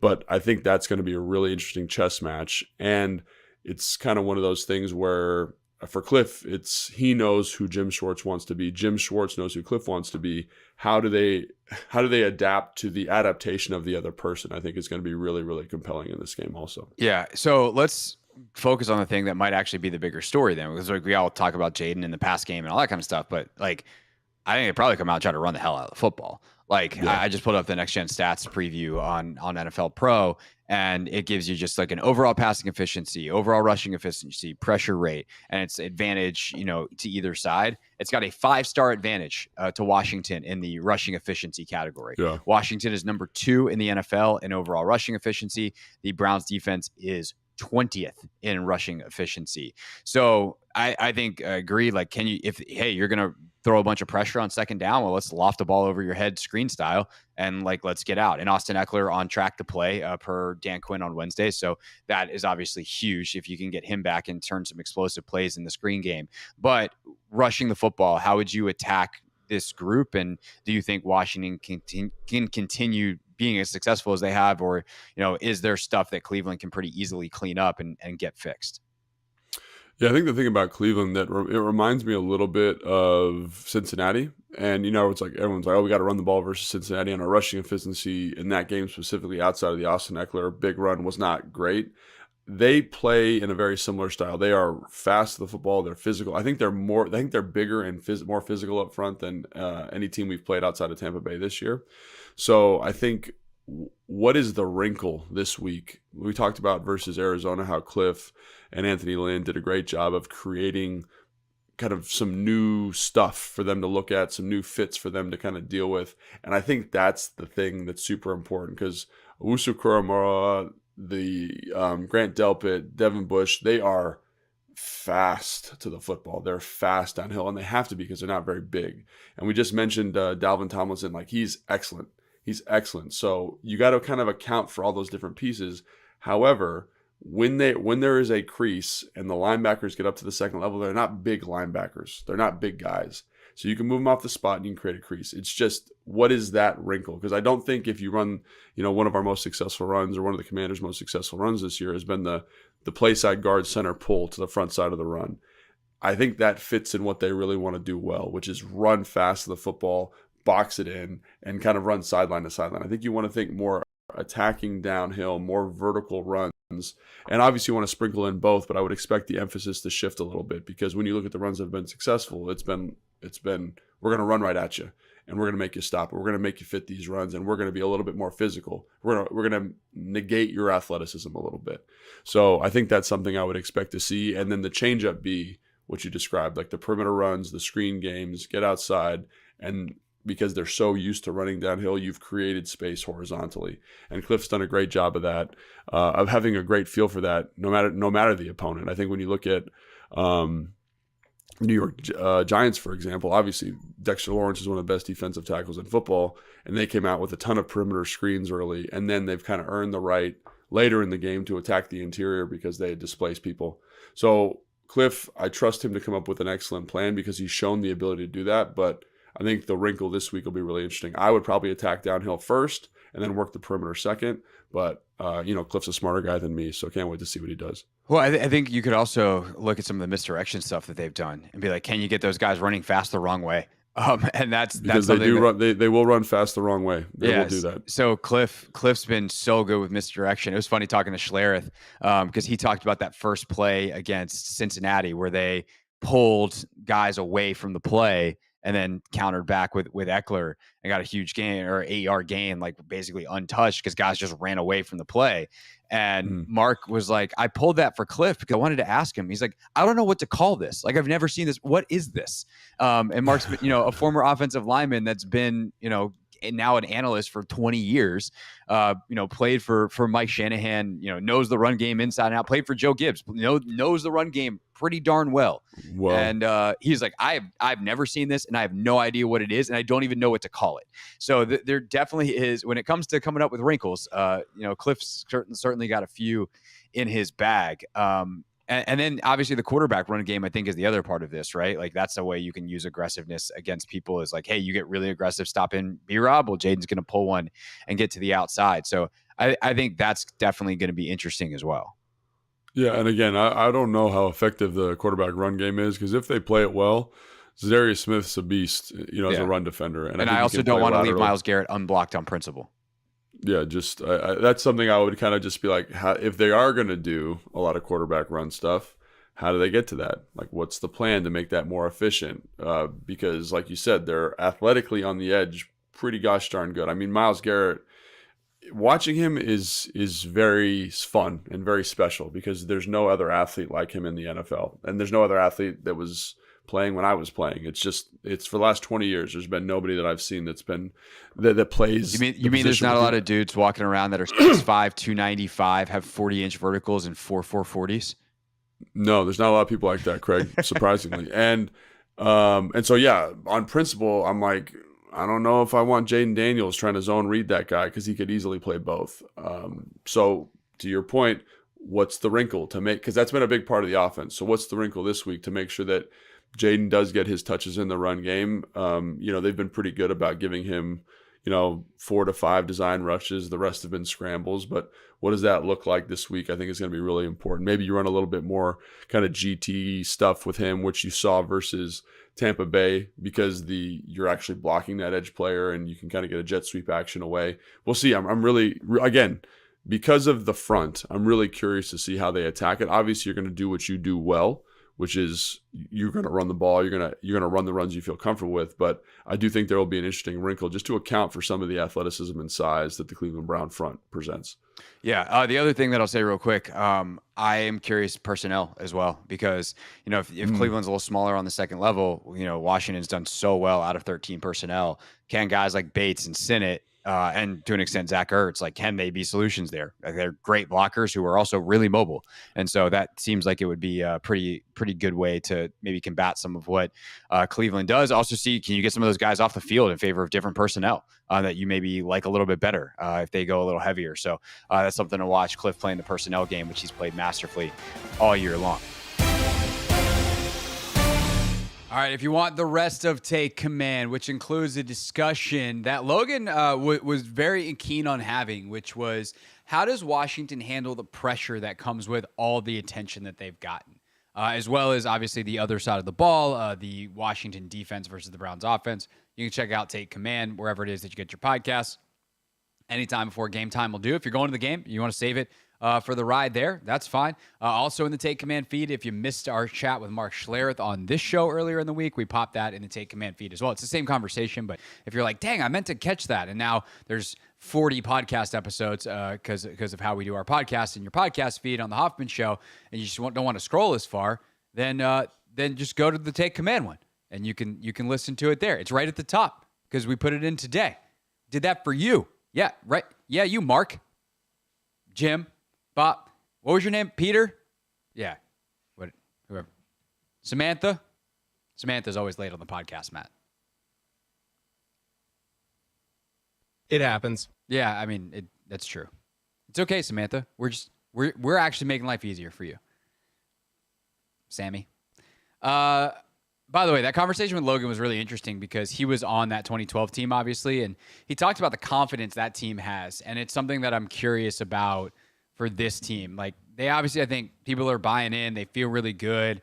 I don't know that they're like brimming over with confidence. I don't think they feel like they're unbeatable in a way that like that 2012 team was. I also don't know that that's a bad thing. I think that the humility and like the more sustainable approach week in, week out is probably good versus like we are rolling, nobody can beat us. You want supreme confidence that you're going to figure it out. You don't want to panic, but that can work both ways. And I think where this team is at now from a mentality standpoint is really good. But again, as we've said, I feel like almost too much today, they haven't really faced any adversity yet. So what happens when they do? And I think that's a huge lingering question for this team. So are we going to pick them? That's one of the questions we're going to answer. Not next, but we're going to pick every other game. We will make our picks before the end of the show. We will pick players from this game, our pick six. Matt, you haven't done a pick six in a long time. I think you did one or two last year. I think you did wind up filling in for Anthony on a Friday. Yeah, it's been a minute though. But I can remind you how it works. It'll be okay. Up next, we're gonna say games. There's gonna be two teams, and you're gonna pick one that you think is gonna win. I do have Anthony's picks as well, so we will go around the NFL picks and analysis, then our pick six, all still to come in the back half of the Hoffman Show here on the Team 980.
Hoffman Show. We're on the Team 980. We're always live as well on the free Odyssey app. We are streaming live on YouTube too at the Team 980. Did I zoom in my camera on accident? It's like my head looks gigantic on that screen. Let's not do that. Coming up at 6 p.m., our pick 6 at 6. We will pick 6 players from the Commanders-Browns game who we think are going to be most impactful on the outcome, who we're most interested in watching. So we will get to that and do that coming up at 6 o'clock. Right now, though, it is time to go around the NFL. And I will say last night, that was rough for me. I watched. I didn't watch the game. I just picked it and then lived with the result, Matt. But Kirk and Baker, they put on a show offensively. You got a 30 burgers on either side. And if Atlanta, I did watch the end back. Tampa just fudges with the end of the game a little bit. No delay of game. Just, I'm in the ref's way. Oh, darn. Oh, I'm laying on Drake London a little bit. They win the game. End of game execution. In soccer, they would call this bleephousery. Poo-housery, if you will. I get it. Yeah. There was no housery. The Bucs needed some housery. In that entire game, and especially towards the end, they had complete control. I mean, you're up by, at that point, was it 14 points? Yeah, they were also like up some, either a touchdown or a field goal with a 1st and 10 with 1:44 to go in regulation, I think, and lost. Oh, they got the ball back. I mean, there was turnovers at the end. I would say that both teams towards the end got a little bit too sloppy with the ball, and thankfully for Atlanta, that ended up working out for them. But that was a game that Tampa had complete control over the entire time, and based off of just not great execution, a couple bad plays in the red zone that ended up with them coming away with a field goal instead of a touchdown, and all of a sudden now you have an overtime loss to the Falcons, which I'm with you. I actually had Tampa Bay winning that one also, so we're both upset over here. Yeah, it's not great. I thoroughly did not enjoy that, but alas, or watching it back and realizing what was happening. But alas, that is what happened, and we live with the result. Now, we also, I guess we get rewarded, though, this weekend because we have the first London game on the schedule for the year. Hello, Vikings and Jets is the matchup.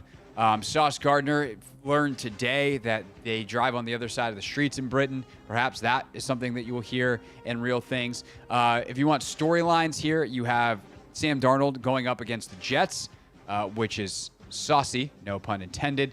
But this is, of course, the team that drafted him, the team where things did not get off to a good start, although he has never lost to the Jets. I did see that stat earlier today. 9:30 a.m. kickoff on NFL Network. The 4-0 Vikings are favored by 2. Who you got, Matty?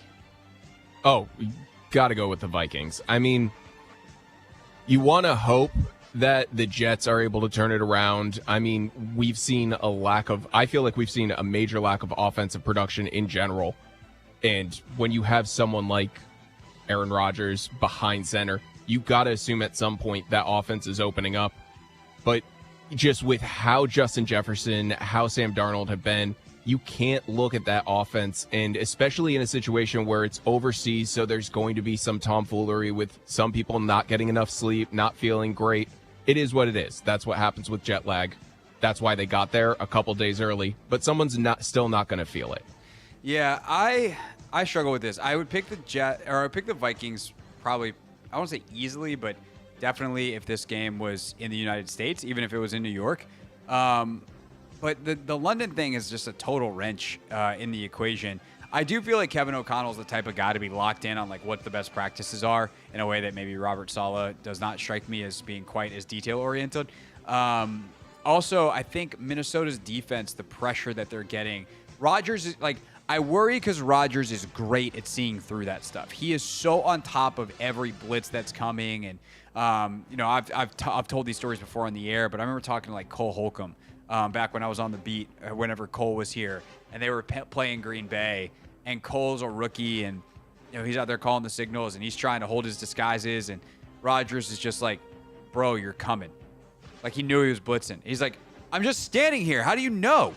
Like, what the hell? He's a wizard at that stuff. And so for a team that relies on a lot of simulated pressures and making pressure come from where you don't expect it, if Rodgers slides the line the right way and gets that thing blocked up, that seems to make Minnesota's defense less effective.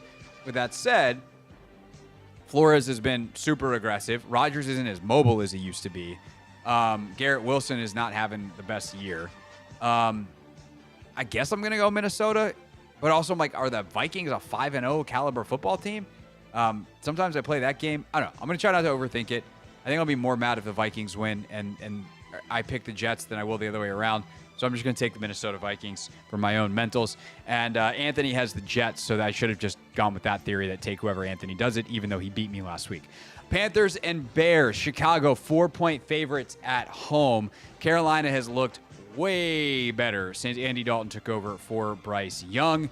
However, they still are not that great. The Bears have been very up and down. They're starting to figure a few things out offensively.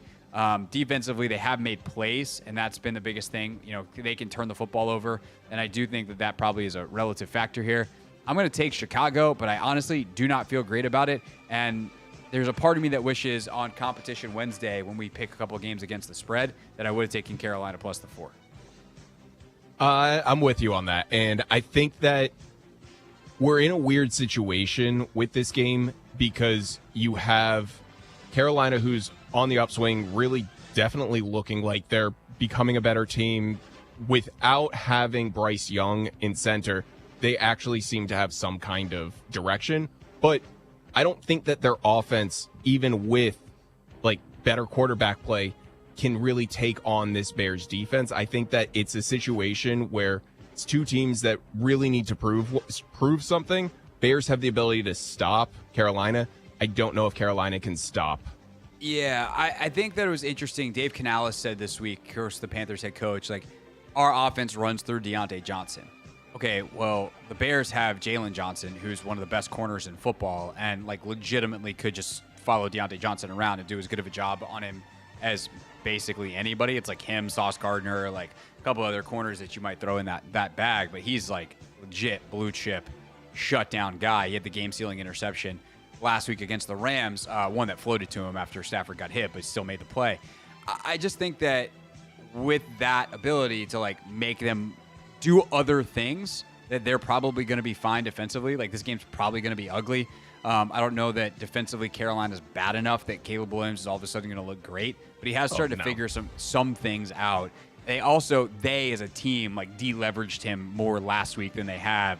And so I'm going to take Chicago. I don't feel great about it. Anthony took Chicago as well. So we are all on the Bears.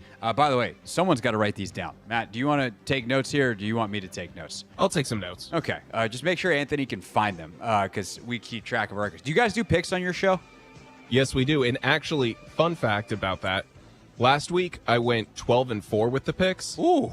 Now, here's the thing. Our show picks, in order to add a little bit of spice to it, because it's myself, Chris, Doc, and Linnell. Yes. I pick with a coin. Heads for home, tails for away. I went 12-14 last week. 12-4. That's 12-4. That's the one. Yeah. That's incredible.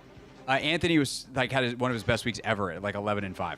And you did better with a literal coin. I went 8-8, so I can't really say much about last week, although I'm still up on the year. All right, Ravens and Bengals. Baltimore 2.5-point road favorites here. And, oh, man, like, Cincinnati definitely has looked a lot better the last couple of weeks. You get T. Higgins back. You know, Jamar's worked his way back into shape. Burrow looks like Burrow. You know, they're putting up serious points. It was against Washington. It was against Carolina. And Baltimore's defense is a completely different animal. But I think the Bengals' defense has really struggled, and they've specifically struggled to stop the run. I mean, they did an okay job against Washington because they gave up everything else. And so if you're telling me, like, you're going to try to make a dynamic Baltimore offense one-dimensional, like, good luck. And the way they ran the football last week against Buffalo, who had previously been one of the best teams in the league, like, this does feel like the kind of game that sometimes Baltimore just drops the ball, and that's my fear is on the road in Cincy, division rival. Bengals probably the more desperate team. Do they drop one here? And if they did, by the way, somehow both teams would be 2-3. But I do think the Ravens will get it done. I'll take Baltimore. I'm with you on that. Baltimore, I mean, I don't want to be that guy, but any team that the Commanders can really prove a weakness in their defense, i.e. the Bengals' run defense, that's a severe deficit for a team. You have Derrick Henry, you have Lamar Jackson. Yeah. I know that there's going to be more to the game, and I know that the energy in Cincinnati is going to be crazy because it is the rivalry that it is. And there's going to be energy, and you have to assume Joe Burrow coming into this game not having the best season so far is like, I need to step up. But it's funny because you say that, yet he's almost got 1,000 yards, 7 touchdowns, and a pick. I guess, yeah, it's not really him, it's his team. But yeah, they have not had a good year. I mean, it was just, week 1 was not good. Week 2, they were better. That was the week they played the Chiefs and lost. Obviously, Washington puts up 1 billion points on them in week 3. Then they go out and beat Carolina in week 4. So, I don't know, man. Like, it still feels like sometimes you just have bad seasons, even though you don't play near. Like, if the Bengals come out of this 1-4 after a close loss to Baltimore, then they're going to be one of the best 1-4 teams we've ever seen. Because they will have lost a close one in Kansas City. They put up 33 and lost against Washington. And then they will have lost a close one to Baltimore. But, like, they're still 1-4, so in the playoff picture, that doesn't really help them that much. But I still just don't think the Bengals are bad. You want bad football? I give to you Dolphins-Patriots. By the way, Anthony on Baltimore as well. Dolphins and Patriots. Miami is a 1-point favorite against a floundering Patriots team. Remember, they beat Cincinnati in week 1 and have lost 3 straight since. They were completely uncompetitive against the 49ers last week. Meanwhile, the Dolphins are coming off a loss to the Tennessee Titans. Who wins this game? Nobody. Who has more points by the end of it?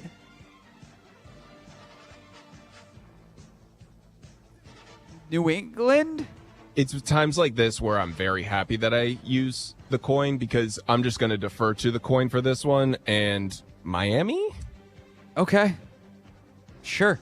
I'll take New England. Anthony's also on New England. That makes me kind of want to take Miami, but I'm going to take New England at home because I actually think that like they're better than what they have.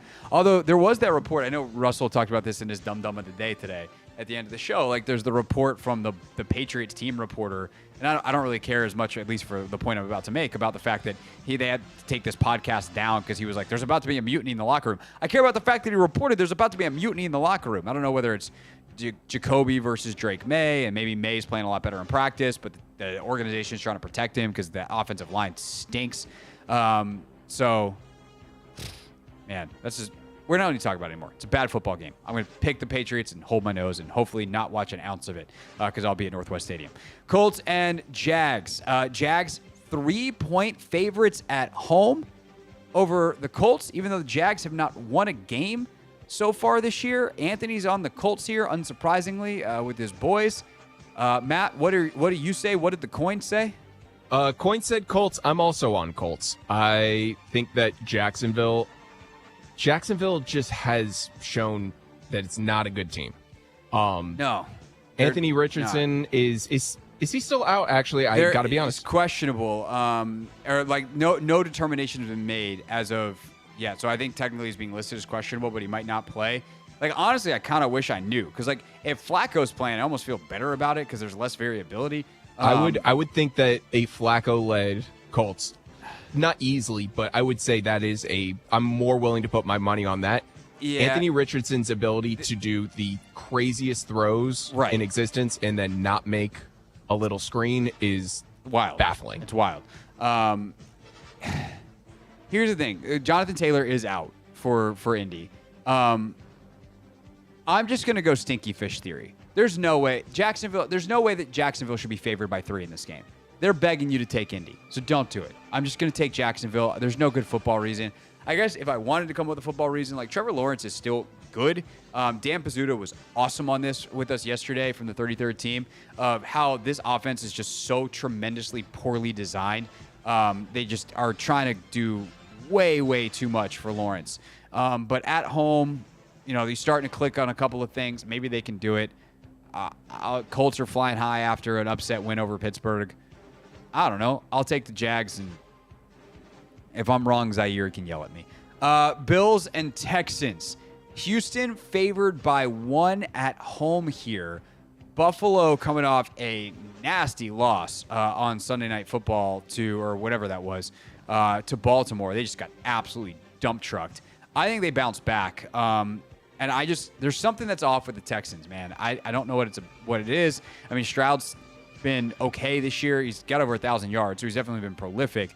But 6 TDs, 2 picks. Nico Collins has been awesome. But I don't know. I think the vibes in Buffalo generally are good. If they get housed again, then maybe that changes. And there's something off about the Texans where they haven't performed even though they've won. I'm going to say Buffalo bounces back and gets the win here. I feel like I'm just copying everything that you're saying. Maybe it's because we work in sports talk and seem to have similar opinions, but I'm with you. It's not Baltimore. It's Buffalo. Houston this entire season has played decently, but very much we all know watching last year, there was an it factor. There was an electricity. There was an energy, zip to the ball. That doesn't feel like it's there this year. Doesn't mean, maybe not there, but it's not to the same extent. No, they're still trying to figure out how to fit all the pieces together. The running game hasn't been nearly as good. They've been a little sloppy at times offensively. And defensively, they haven't been quite as dominant, but their defense has obviously played well, and that's kept them in games and ultimately won 3 of their 4 games. So I don't know. It's part of it's the expectations, but I just think Buffalo can go in there and put up some points. Good weather, a whole deal down there in Houston. Raiders and Broncos. By the way, Anthony is on the Texans for that one. Raiders and Broncos. Denver -3 in this one. Their defense looks like it's pretty good. Devontae Adams, by the way, has been ruled out of this game. I don't know whether that's hamstring or trade request, but either way, he is out. The Broncos, every time I want to believe that they've turned some type of corner, whether it's good or bad, then make me look silly. So I'm just going to guess here. I did this on Competition Wednesday. I said Vegas plus the 3. I'm going to say Vegas wins it outright. This seems like the kind of thing where like Antonio Pierce has a show me game where they're like, he gets in there, they don't think we can win without Devontae. Like, let's show them what's up, blah, blah, blah, blah, blah. And they go out there and, they get it done. This game's probably going to be real ugly. The Broncos defense is good, but their offense is a yikes. I got no good reason to pick Vegas. Actually, I don't even know why I am. I should probably pick Denver and just eat the law. It's some level of a hedge / eating my loss on Competition Wednesday. I don't need the 3. The 3 points, fine. Maybe I'll get a cover here. I'll take Denver at home in an ugly win. I talked myself out of it. I'm taking Denver. And I'm taking Las Vegas. And this is purely from much like many Commanders fans refuse to pick Dallas for just the status, not really because they just don't believe that Dallas is going to win. I can't get behind this Denver team. I think that organizationally, it feels like they're constantly just rotating, trying to figure out. It feels very Commanders-y, old school. And because of that, I can't get behind Denver. No, I don't know. I feel defensively they've been legitimately good for most of the year. Yes. So I'm just gonna roll with it. I'm just gonna go Denver. Hope that keeps Wasn't up. it 63 yards last week? Yeah, it was something terrible. I mean, the Jets. I mean, there was a lot of factors. I mean, they won that game, but 63 offensive yards. Yeah, it was bad. I think what's his name? Bo Nix started 0 of 7 7 for whatever for -7 yards. He had 7 completions for negative yardage. I remember that at one point in the game. Cardinals, 49ers, San Francisco, 7.5 point favorites. I will take them at home. Purdy's playing great ball. Mason's playing good ball. Obviously, they're still waiting to get McCaffrey back, but Debo and Kittle back in the lineup last week. Cardinals, obviously coming off their tough loss to the Commanders. I do think this could be an Arizona cover here, -7.5, but I do think San Francisco will find a way to win. Yeah. So, I don't feel like I need to say anything more. San Francisco, Cardinals, we've witnessed what they are. San Francisco is just a better built team. I mean, it's funny because the Rams beat the 49ers a couple weeks ago. The Cardinals absolutely destroyed the Rams. And here we are being like, hey, A beat B, B beat C, so C is going to beat A. Well, I mean, NFL is nothing but parity. Yeah, I mean, well, that's the thing. That's actually what scares me about this game, because San Francisco should win running away, but should doesn't exist in the NFL. Speaking of, Packers visiting the Rams. Green Bay 3-point road favorites against Matt Stafford and company. Stafford really struggled last week to get going against the Bears. Had that interception at the end that we referenced earlier when we were talking about Chicago. I never feel good picking against the Rams, even though I know they're not a great football team, that they're really suffering from having two 100-plus catch caliber receivers in Cooper Kupp and Puka Nacua on IR. But I do think also the Packers are really good. And you know, it's going to be interesting because these two teams know each other really well. Like LaFleur and McVay come from that same Shanahan tree, of course, that we all know they were here in 2012 together, and that kind of way of thinking about football is going to be interesting to see match up against each other. But ultimately, I just think the Packers are better and have better players, even though, you know, Jordan Love is probably not 100% yet. Yeah, no, I mean, I would say the coin betrayed me here. The coin said that the Rams were going to win, but I'm with you. Maybe the coin knows better, though. Oh, well, I mean, very well could, but I think that Green Bay is going to win. Rams are just, they're injured. And it's one of those things that when you have the injury bug and you're going up against a good team, especially a good team that's coming into their own and finding their identity, it's very difficult to overcome that. Yeah. Giants and Seahawks. Seahawks favored by 7. Giants have to travel across the country. They're not very good. The Seahawks are good. Give me Seattle. Yeah, Seattle. Okay. By the way, the last couple of games, Anthony was on the Niners, Packers, and Seahawks, unless I misread, and he took he did not take a big swing the other way. Okay. Matt, I felt terrible on Wednesday picking, but I did it anyway. I don't really know why still. The Cowboys plus the 2.5 Pittsburgh.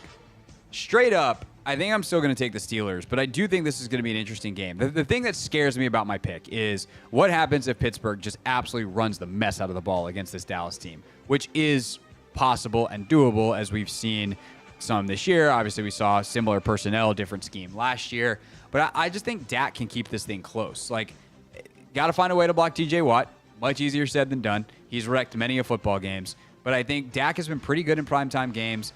They'll find ways to get the ball out of his hands. And I think this one could be a fun Sunday nighter. Obviously, a very, very old school rivalry. NBC promos this week have been great. The harkening back to the 70s, and these teams match it up in Super Bowls. But I will take Pittsburgh straight up on Sunday night in a Mike Tomlin gritted out special. I'm gonna go against my instinct and say Dallas. I think that Pittsburgh so far this season has obviously played well. I mean, 3-1. You can't say that that's a bad record, but I think that when it comes to the teams that were 3-0, they were far and away the biggest pretender. And I think that you have Dallas that really has a chip on its shoulder, has something to prove, and it is Sunday night football, which is something that they love down there. I know it's in Pittsburgh, but that's a Dallas tradition, Sunday night football. Yeah, Dak has been pretty good in a lot of these primetime games. Also been some blunders, but they've had some good performances. I don't know. It's going to be interesting. We'll see. That's Sunday nighter. And then Saints, Chiefs on Monday Night Football. Kansas City, 5.5-point favorites. Mahomes, by the way, 6 touchdowns, 5 picks on the year. Obviously, no Rashee Rice for the rest of the year. Travis Kelce got going a little bit in the last one. I'll take Kansas City at home because I have no trust in New Orleans. But if New Orleans goes out and plays well, it will not surprise me. I just think that, like, offensively, they've obviously come way back down to earth. And I think specifically the way the Chiefs play defensively and all the experience they have against these Shanahan-style systems, which obviously New Orleans with Clint Kubiak comes from, that they know how to play this offense and they'll be just fine. Yeah, and it's really, you mentioned it a couple times today, but I've heard it over the past week. But the Chiefs are winning not because of Patrick Mahomes. The Chiefs are winning because their defense is absolutely fantastic right now.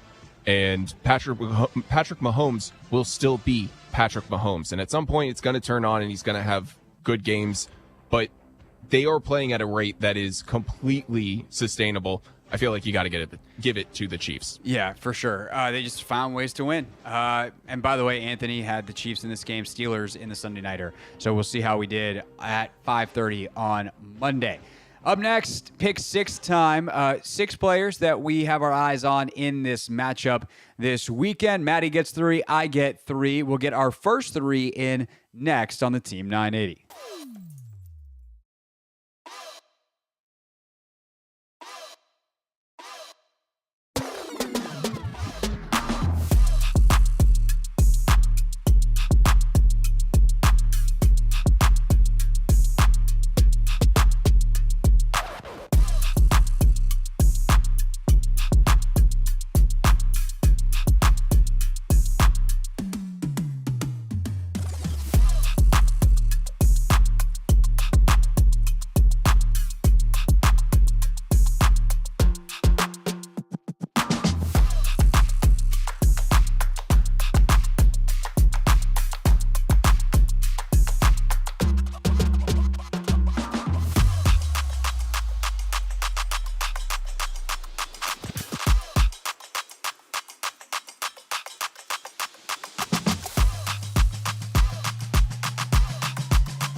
It's the Hoffman Show. We're on the Team 980. We're always live as well on the free Odyssey app. We are streaming live on YouTube at the Team 980 as well.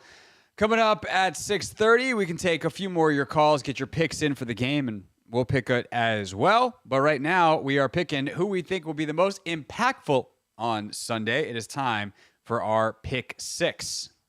The 6 biggest Commander storylines. It is caught! Delivered at 6 o'clock sharp. It's the Pick 6 at 6. We set out to find a leader, someone who could take this franchise to the next level and build an elite team that consistently competes for championships. All right, of course, Matt Essig in today for Anthony, and we'll be back on Monday. Matt, you got first pick today. I'm gonna let you have the honors. We are looking for 6 players. You will pick 3. I will pick 3 in terms of who we think will have the biggest impact on the game on Sunday. Who are we most looking forward to watch? You have number 1, sir. All right, so for number 1, I'm going to go with just kidding. We're going to go with Jeremy. That is worth pointing out. I feel like we haven't said that often enough this year. Can't go Jaden Daniels is off the board. So if in case you're ever listening to this segment, you're screaming at your radio going, like, guys, how could Jaden Daniels not be number 1? Just pick Jaden! It's because duh. So Jaden is off the board. We are allowing opposing players this year, but Jaden, the opposing quarterback, is also off the board. So no Jaden, no Deshaun Watson in this case. Them's the rules. Okay, now proceed with picking number 1. So for real, I'm going to go with Jeremy McNichols. I think that with having Brian Robinson out, with having Austin Eckler, we don't know that Brian Robinson is out. Bryson Robinson having the injury, we're not sure about if he's going to be in or out. With having Austin Eckler having his injury, I think that this team is so dependent on its run game.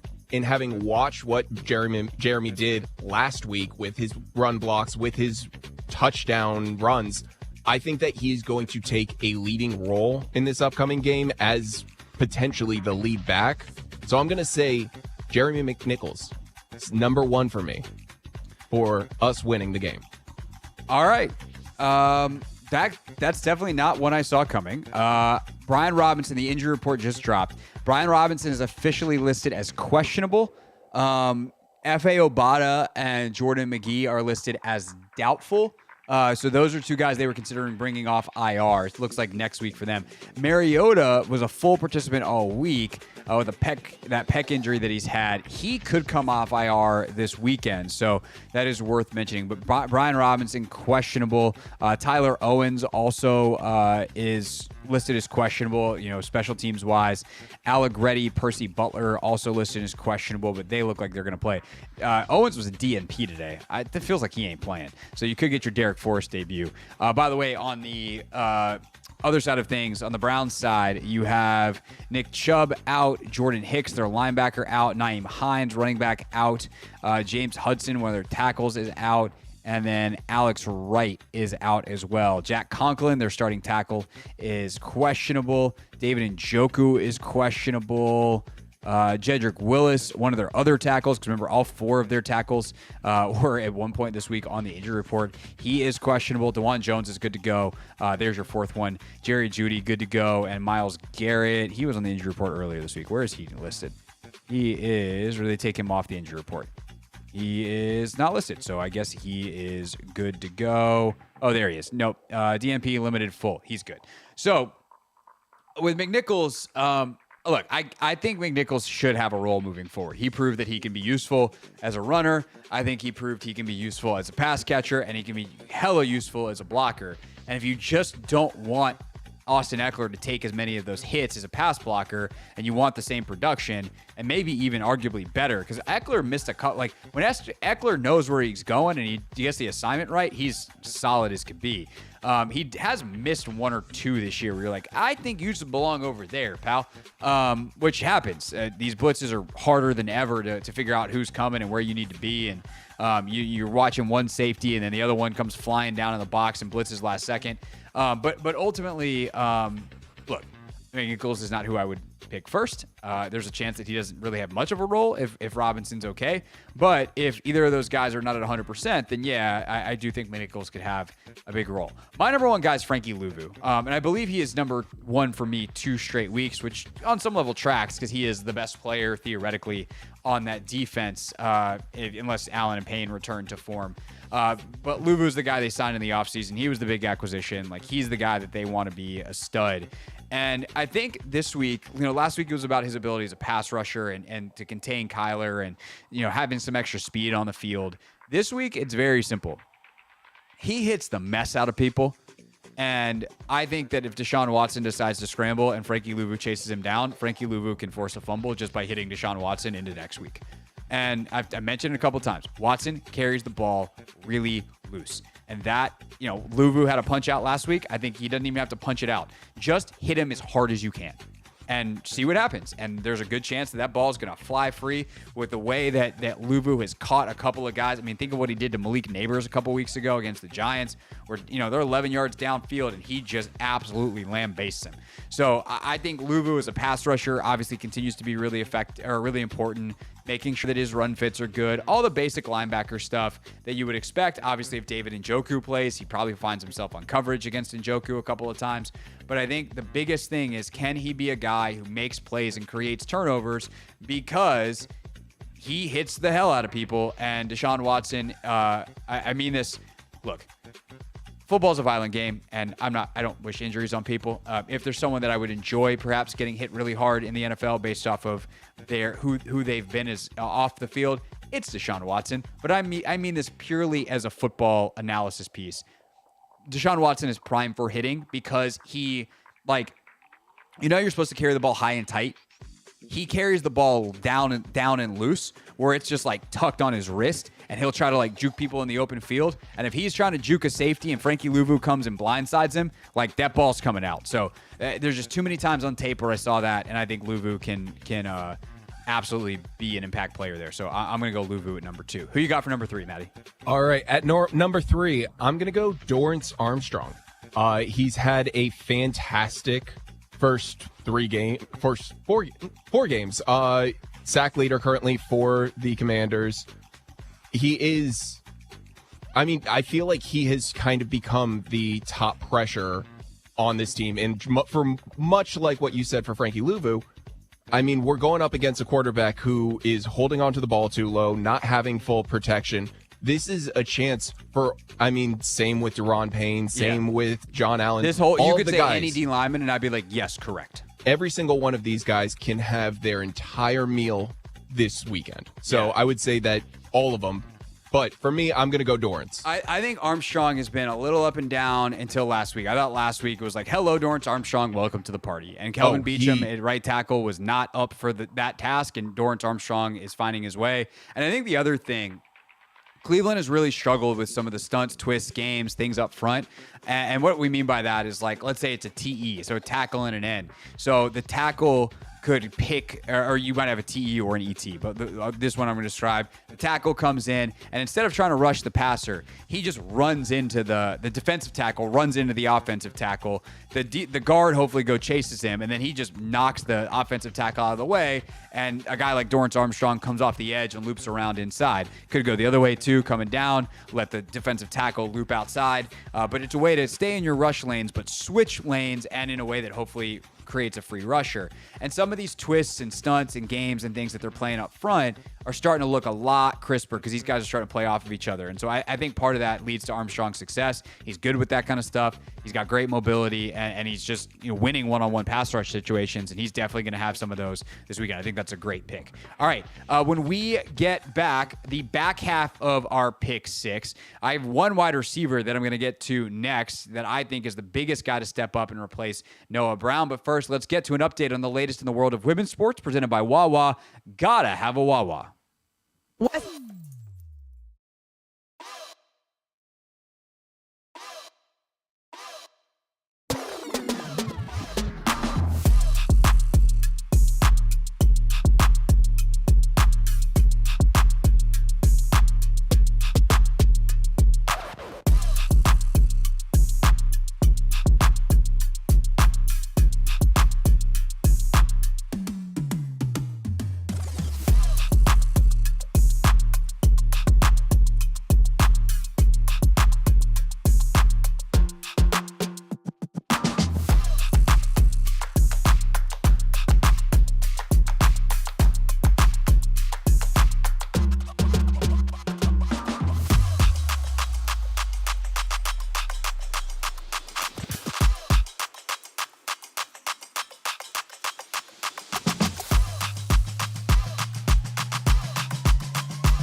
It's the Hoffman Show. We're on the Team 980. We're always live as well on the free Odyssey app. Who do you have in the game on Sunday? We will take your calls on a Finish Friday coming up at 6:30. But right now, it is time for us to continue our Pick 6.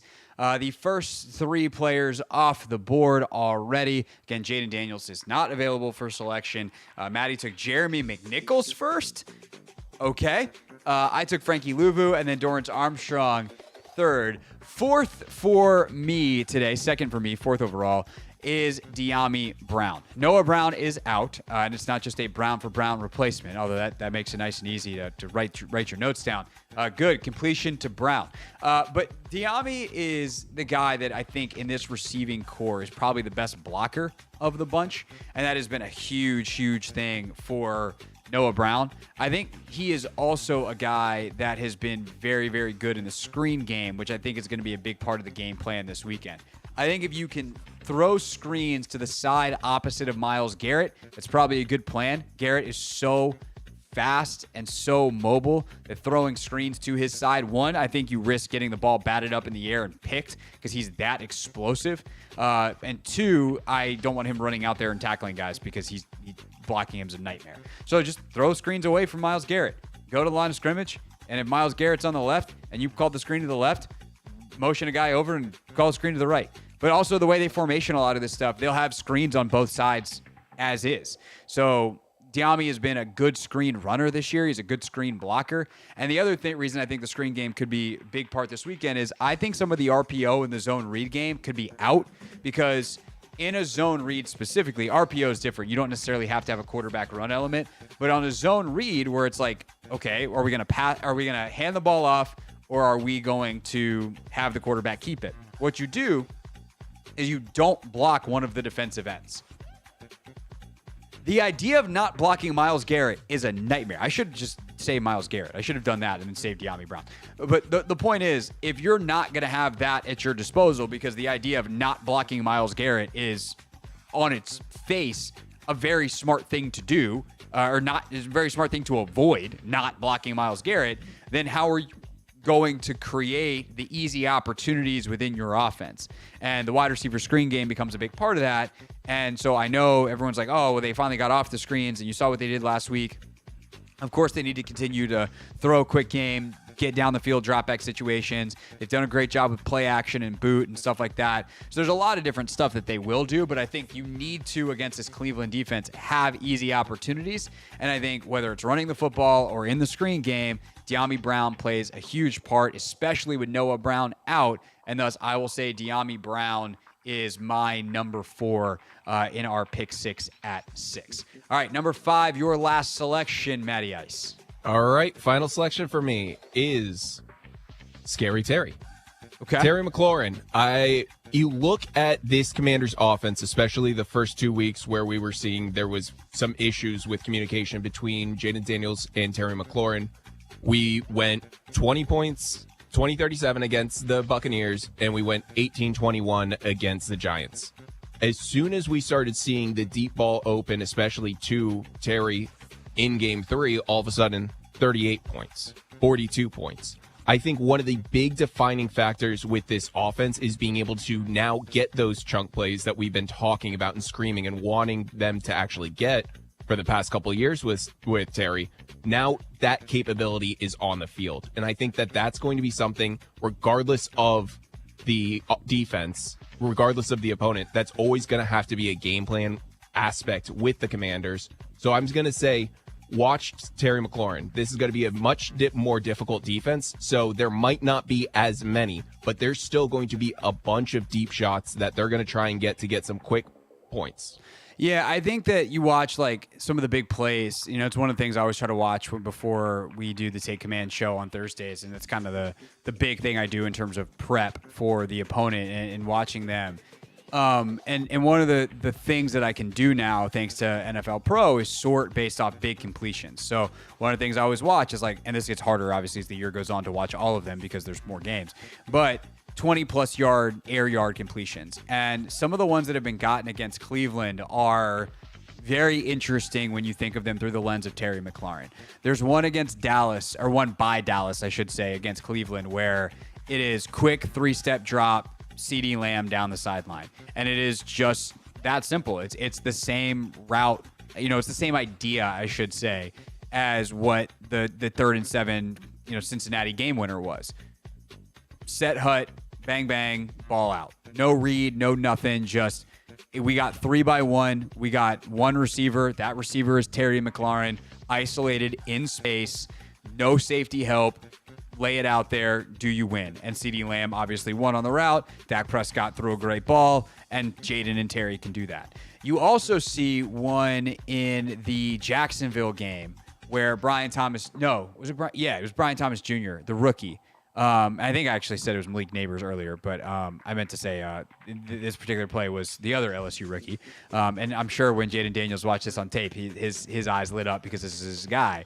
But they get him lined up on Greg Newsome, the nickelback for the Browns. So can you get, basically it's like, can you either get Terry in space and hopefully you can beat Denzel Ward, or can you get him off of Denzel Ward? Can you put him in 3 receiver sides away from where Ward lines up? Can you put him in the slot? Can you find ways to create those matchups? And I'll say the other thing is, for replacing Noah Brown, is Brown's been great on these in-breaking routes. He's been great over the middle of the field, and those routes are easier to see. And so I think that making sure that you get Terry on some of those, or maybe Brown's been on the backside of a 3-man concept, just running an in-breaker, some of these dagger routes, things like that. I think Terry can take those shots. I would say Luke is the other guy that I think needs to step up in that way to replace the kinds of routes that Brown has been running. Obviously opposite of Terry, but maybe you put Diami where Terry was and put Terry where Noah was on some of those and create some opportunities that way. So Terry's always a great call. Last but not least, for the pick 6. Yeah, I'm going to go with Benjamin St. Juste. And it feels like we've done a corner every week, and sometimes it feels like we've done multiples, but I think BSJ's got a very interesting and, if I'm being honest, a little bit scary matchup this week. I've always thought Amari Cooper was underrated. Cooper did not have a good game last week, which is worth mentioning. Cooper had a ball. He had 2 big drops, one of which I think bounced off his chest and got picked. But he is a just absolute technician as a route runner. He is so good at setting guys up and, manipulating leverage. Like, his ability to get open is huge. And for an offense that has been lacking in playmaking otherwise, obviously we could see David Njoku back this week, their tight end, which would help them a lot. But that kind of player scares me more than a raw athletic type of guy against BSJ, because I look at, like, there's a play, the touchdown that Cooper scores against the Giants, and he just cooks Deonte Banks. And he just kind of jogs into this, like there's a little bit of space, and then boom, boom, he's out into his slant, easy catch and throw touchdown. That's the kind of stuff that I hope that Benjamin St. Juste is prepared for. I do wonder if they will travel BSJ. They did that last week, which I did not expect. So if they put him on, if they being the Commanders put him, BSJ, on Amari Cooper, how does that matchup go? If they can shut him down, then I don't know where this Cleveland offense goes. They've struggled to do everything, and now they'd be down their number 1 option. So BSJ has a huge impact on this game, one way or the other. Hopefully it's in the good way for Washington. Logan and I will react to it all in the immediate aftermath. Make sure you're subscribed on YouTube at the Team 980 for live coverage from Northwest Stadium on the Take Command Instant Reaction Show, or subscribe to the Take Command podcast and you can get that. And of course, we'll be right back here to break it all down on Monday with our 1st and 10 starting right at 4 o'clock. And we'll review these 6 choices on our pick 6 coming up on Monday at 6. When we get back, your calls. It's a Finish Friday, 301-230-0980. Who you got and why? Matt and I will make our picks as well.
Hoffman Show. Wrapping up here, final half hour on the Team 980, always live as well on the free Odyssey app. It's a Finish Friday, so we need your picks and why. Your prediction. Well, we don't need your picks. We need one pick from each of you. Washington or Cleveland? Who you got? On Sunday, when we did this earlier, not a soul, Matty Ice, not a soul picked the Cleveland Browns, which I get. Like, it's funny because you balance that with the calls that we got earlier in the week where nobody wanted to get too confident. Nobody wanted to out, oh my God, cautious optimism. And then here we are on Friday and everyone's like, we're going to score 30 points and we're going to win. And I get it. I would just say I'm not quite as confident as I think a lot of fans that called in the 4 o'clock hour are. Maybe there's a little more conservativeness, a little bit more fear, even if you want to use that word, here in the 6 o'clock hour. So we can get some calls in a second, but I will ask you first. Who do you have? So I do have Washington winning. I do not think that it is going to be high scoring a game. Personally, I have it as 27-10. That's pretty high scoring on the Washington end of things. I guess it's not 30 or 40. No, but it's 3 points over the average. But I think that this is going to be a game that is on it, and this might just be me thinking ahead and being way too hopeful, being a Commanders fan. I feel like this is going to be a big turnover game. I have a feeling that our defense is actually going to come up with a couple real big turnovers down when they are in the red zone, and that's going to be the deciding factor. I think that Deshaun's going to have a fairly good day, but turnovers down in the red zone is going to be the death of the Browns. Interesting and specific.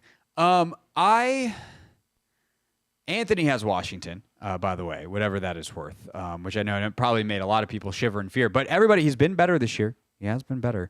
I have Washington as well. Which I almost feel bad about because I feel like I've picked against them, and then everyone's like, and I'm like, hey, look, I get it. Emotionally, it's like, just pick against them. And then if you're wrong, like one, it's an emotional hedge. Two, just stick with what's been working. But then I have to remember that I don't have any impact on the game based off who I pick on the radio. So I'm just going to tell you what I think. I think the Commanders, like 24-21 kind of game, which, by the way, the Vegas spread is 3.5. The total is 43.5. So that would give you a Browns cover, barely, and a slight over with 24-21 would be 45. So I'm telling you, 43.5. So somewhere right around there. But that's kind of game, like Vegas is telling you that's about what it's going to be. And I think that is where it is. I think that there's opportunities for the Commanders to generate turnovers. I think there is a chance for the Commanders to generate a couple of big plays, but I do think like Tress Way is going to punt a lot more in this game than he has, which I realize isn't saying much because he's barely punted in 3 weeks, but including the first 2 weeks of those, 0 punts. But I do think that like he's going to punt some in this game. And I do think that, Cleveland can do enough offensively to get a couple of scores considering Washington's defense has been what it has been. I would expect them to get one explosive play. I would expect them to have a couple of drives, maybe another opening drive. Obviously that's been bad for Washington the last couple of weeks where they've just had the ball march down their throat on the opener. I'd assume that Joe Witt Jr. is like, we're not doing this crap this week. So let's see if they can actually do it. I do think there's a chance, Matt, that the game plays out the way you said, like a 27-10, like Cleveland's offense just goes nowhere because they're not that good. But, they also showed some signs of some things last week. I do think they put a lot of pressure on you. It's just that they also put a lot of pressure on themselves. And depending on, which side bursts, if you will, under that pressure will ultimately determine the outcome of the game. I think Washington will burst less.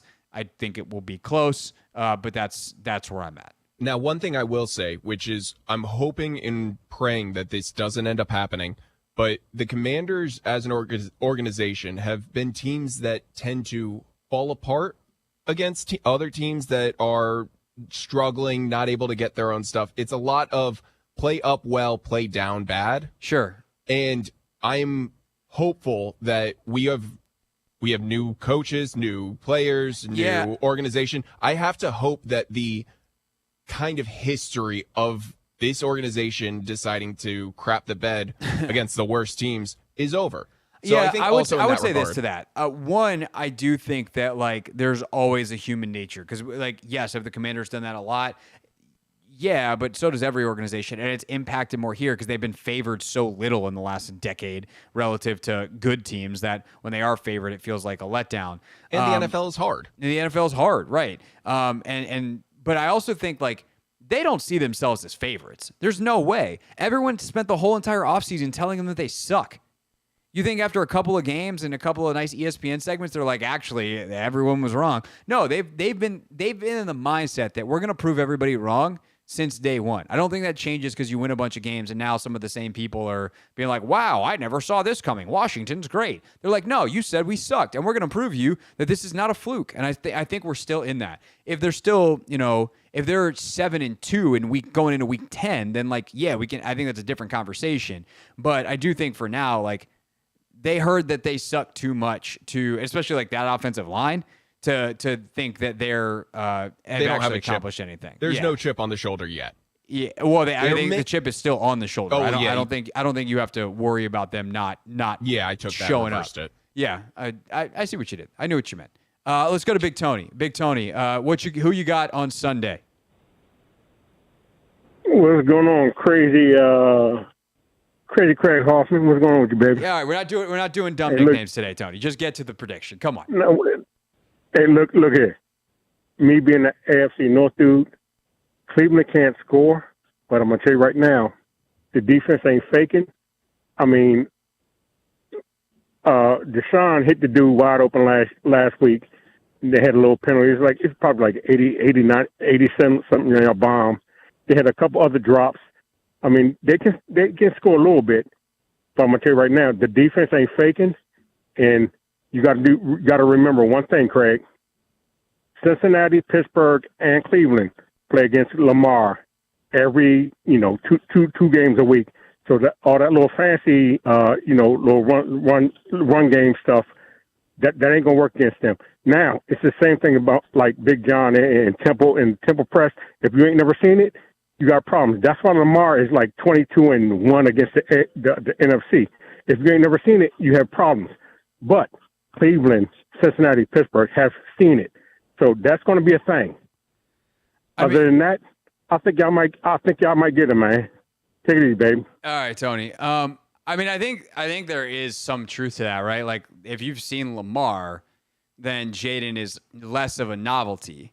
The problem is catching him. Like you still got to catch him, and like from a discipline standpoint, and maybe that's something I wish I had thought about watching some old. Like last year tape of Cleveland against Lamar. But like look what Jaden did in Tampa against the blitz. Look what Jaden did against Cincinnati. Like he'll get out. And that's the thing. The thing that has been, and I think this actually ties Tony's entire call together, is like the magic of the Commanders so far this year is they avoid negative plays because Jaden just slips tackles and turns should be -3s or -7s into at least +1s, if not +15s. So his ability to escape the pocket, make plays, now he's making plays with his arm down the field. It keeps them out of bad down and distance. It keeps them super efficient on offense. It lets them get first downs because they're always in good down and distance. And it keeps their offense on the field and their defense off of it. The inverse is true in Cleveland. The defense is legit. The problem is they're on the field all the time. And I know when we talked to Jonathan Peterlin yesterday, he pointed to some stuff, Jonathan Peterlin from our sister station, 92.3 The Fan in Cleveland, in case you missed it. But Peterlin was like, I don't know how much of it is that they're on the field. Like, I just don't think they're executing as well. I don't think, Myles Garrett's playing less snaps because he's managing a bunch of injuries, including this Achilles thing. Denzel Ward hasn't been as good. Their number 2 corner's been awful. Owusu Koromoa is like he's playing good, but like he's not playing great. So there's a bunch of dudes over there that just aren't playing as well. And I'm like, yeah, I wouldn't be playing as well either if I was on the field all the freaking time. And so there's just more chances to be bad, and you're tired and you're banged up because you're taking on contact all the time because teams are trying to run out the clock on you and run the ball down your throat. So there's just a ton of stuff here that is cumulative. And so if Jaden can continue that and keep this Browns defense on the field, I think they're going to be just fine offensively. And if their defense is fresh, that helps them. That is the complementary football that we've all been hoping to see for years that we're now seeing here. And I think that they'll be able to do that. Again, it's a harder test than they've had. I thought Arizona was going to be a lot harder test. I was dead wrong on that. Hopefully I'm dead right on this one. Washington 24, Cleveland 21. That's what I have got. All right, when we get back, we'll wrap up the week, and we will hit real things, real people said in a real microphone, including Sauce Gardner learning something new as he got onto his first vehicle, a giant bus in England. Yep, that's real.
Final segment on a Friday here on the Hoffman Show. And, Matt, I screwed up. I forgot to tell you. This is normally where Anthony plays Rebecca Black Friday.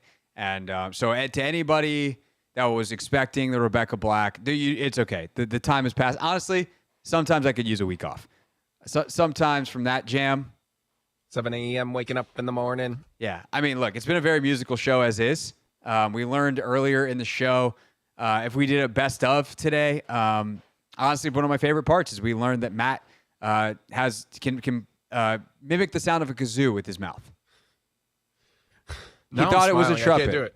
He thought it was a trumpet, and I was like, no, that's a kazoo. Yeah. Can you play Friday on the kazoo?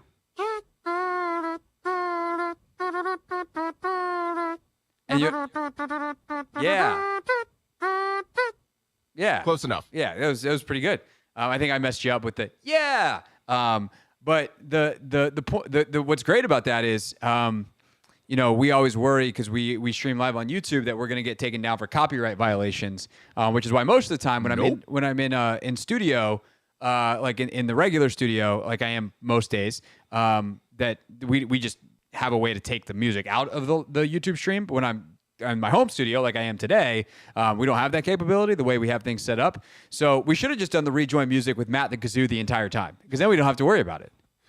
That would have been terrifying. I would have loved to see the metrics on how that stream / show ended up panning out for you. Well, yeah, I mean, I think it would have been a hit. I think it's a missed opportunity. So I appreciate it. Put that one in the back pocket for next time. Anthony will be back on Monday. We'll see how we did with the picks. Obviously, 1st and 10 will start the show coming up at 4 o'clock, 10 observations. We'll be there on Sunday, or I'll be there on Sunday, to take in Commanders and Browns at Northwest Stadium. Post-game show after with Logan live on location. So make sure you're locked in for all that and all the places that you get Take Command, podcast, YouTube, and then we'll have the reaction on the radio on Monday. Any other housekeeping that we need to do?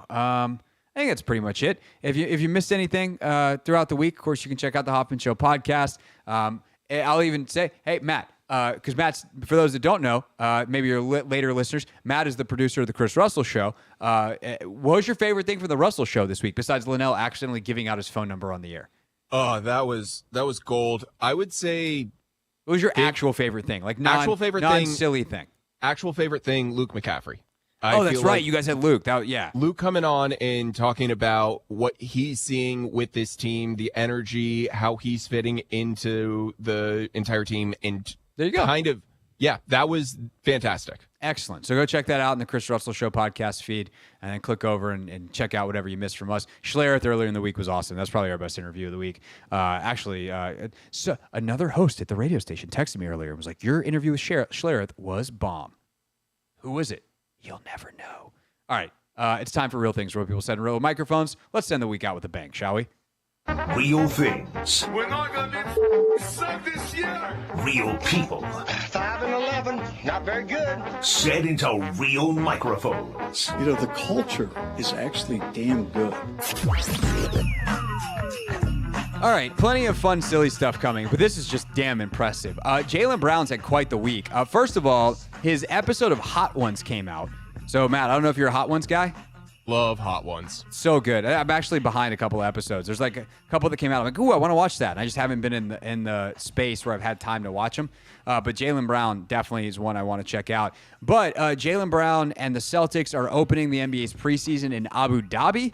And Jaylen Brown addressed the crowd ahead of the game in Arabic. Assalamu alaikum Abu Dhabi. Ana Esmi, Jaylen Brown from the Boston Celtics. Shukran Listida, Fatikum Lana. On behalf of the NBA and NBA PA, Shukran Thani.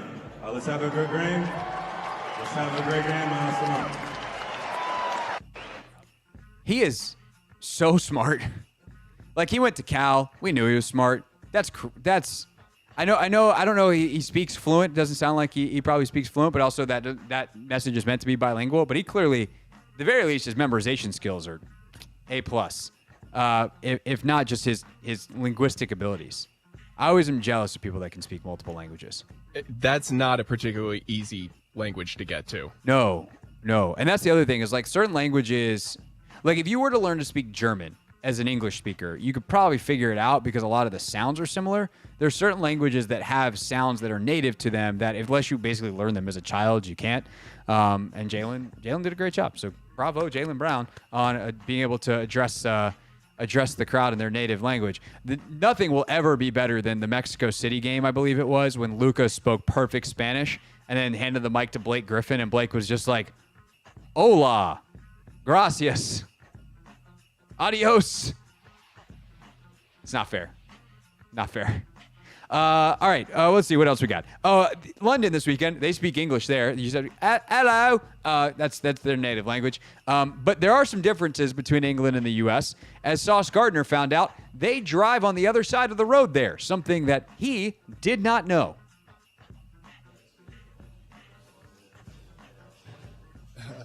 Man, it's been a little, I didn't know the mic was actually working. It's been a little weird a little bit. We got on the bus earlier today. I see like they drive on different sides of the road here. I thought we was about to get in an accident as soon as we got on the bus. So that threw me off a little bit, but you know, everybody here is super nice. You know, we here. That's really funny. I don't know how you grow up and don't know that, but I guess, you know, if you're just not really that concerned with what's going on in other places, because you're concerned with your own deal, I guess it could happen. But I feel like if you know like 5 things about England, it's like, yeah, they used to be in charge here. They drive on the other side of the road, and they like tea. Big clock. Yeah, what's a 5th? I don't know. You don't even need just the British 4. Their bridges don't have structural integrity. We don't. Yeah, they've rebuilt a bunch of them because they got bombed to smithereens in World War II. But that's a different story. Well, London Bridge has fallen down. I'd heard of that. I'd heard that. There's a rumor. I see what you did there. I was perhaps a little slow on that one. We're almost at the end, Matt. So close. At the end yesterday, we played for you a TikTok trend that is basically you're singing on the scale. As you sing, your phone allegedly hears your pitch, and you're trying to get perfect pitch and aim a ball going through a wall. So you're on like a track. And yesterday we played Jalen Suggs of the Orlando Magic doing it and failing absolutely miserably. Today, same concept, professional singer T-Pain, everybody. I haven't been practicing on this thing at all. Hold on. Do, re, re, re, oh, re, mi.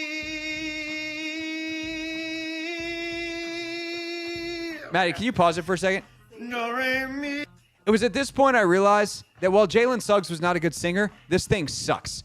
Theirs is not accurate at all. Because I do believe that T-Pain hit perfect pitch on do, re. Like he went up the right amount. And that re that got him that solved the problem, that was way higher than a step up.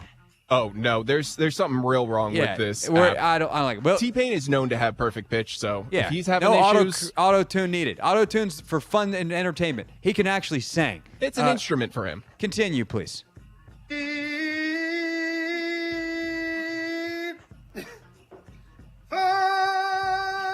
Like he's already an octave up.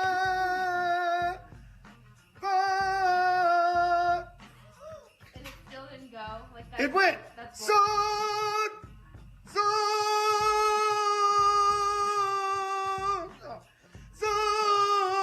There it is. Woo! Now he's got to go way up.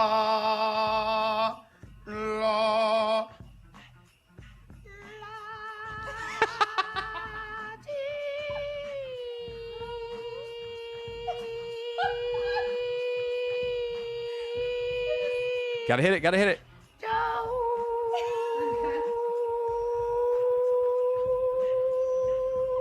Oh? Bango. Yeah, that thing is not measuring correct pitch. The funniest one I saw of this, Matt, I've now gotten a couple of these. There was a guy that's like, nah, this ain't right. And he just goes, la, like way up. And the ball, because it's like a ball that's trying to go through a hole in a wall, and the ball just goes up over the wall, and he wins the game. He gamed the system. All you got to do is get punched in the nuts. I don't know if it's worth it. Nope, probably not. That's our show. Hope you enjoyed it. If not, the good news for you is it's over. And we'll be back on Monday, and you can deal with us then. Thanks for listening, everybody. Have a great weekend.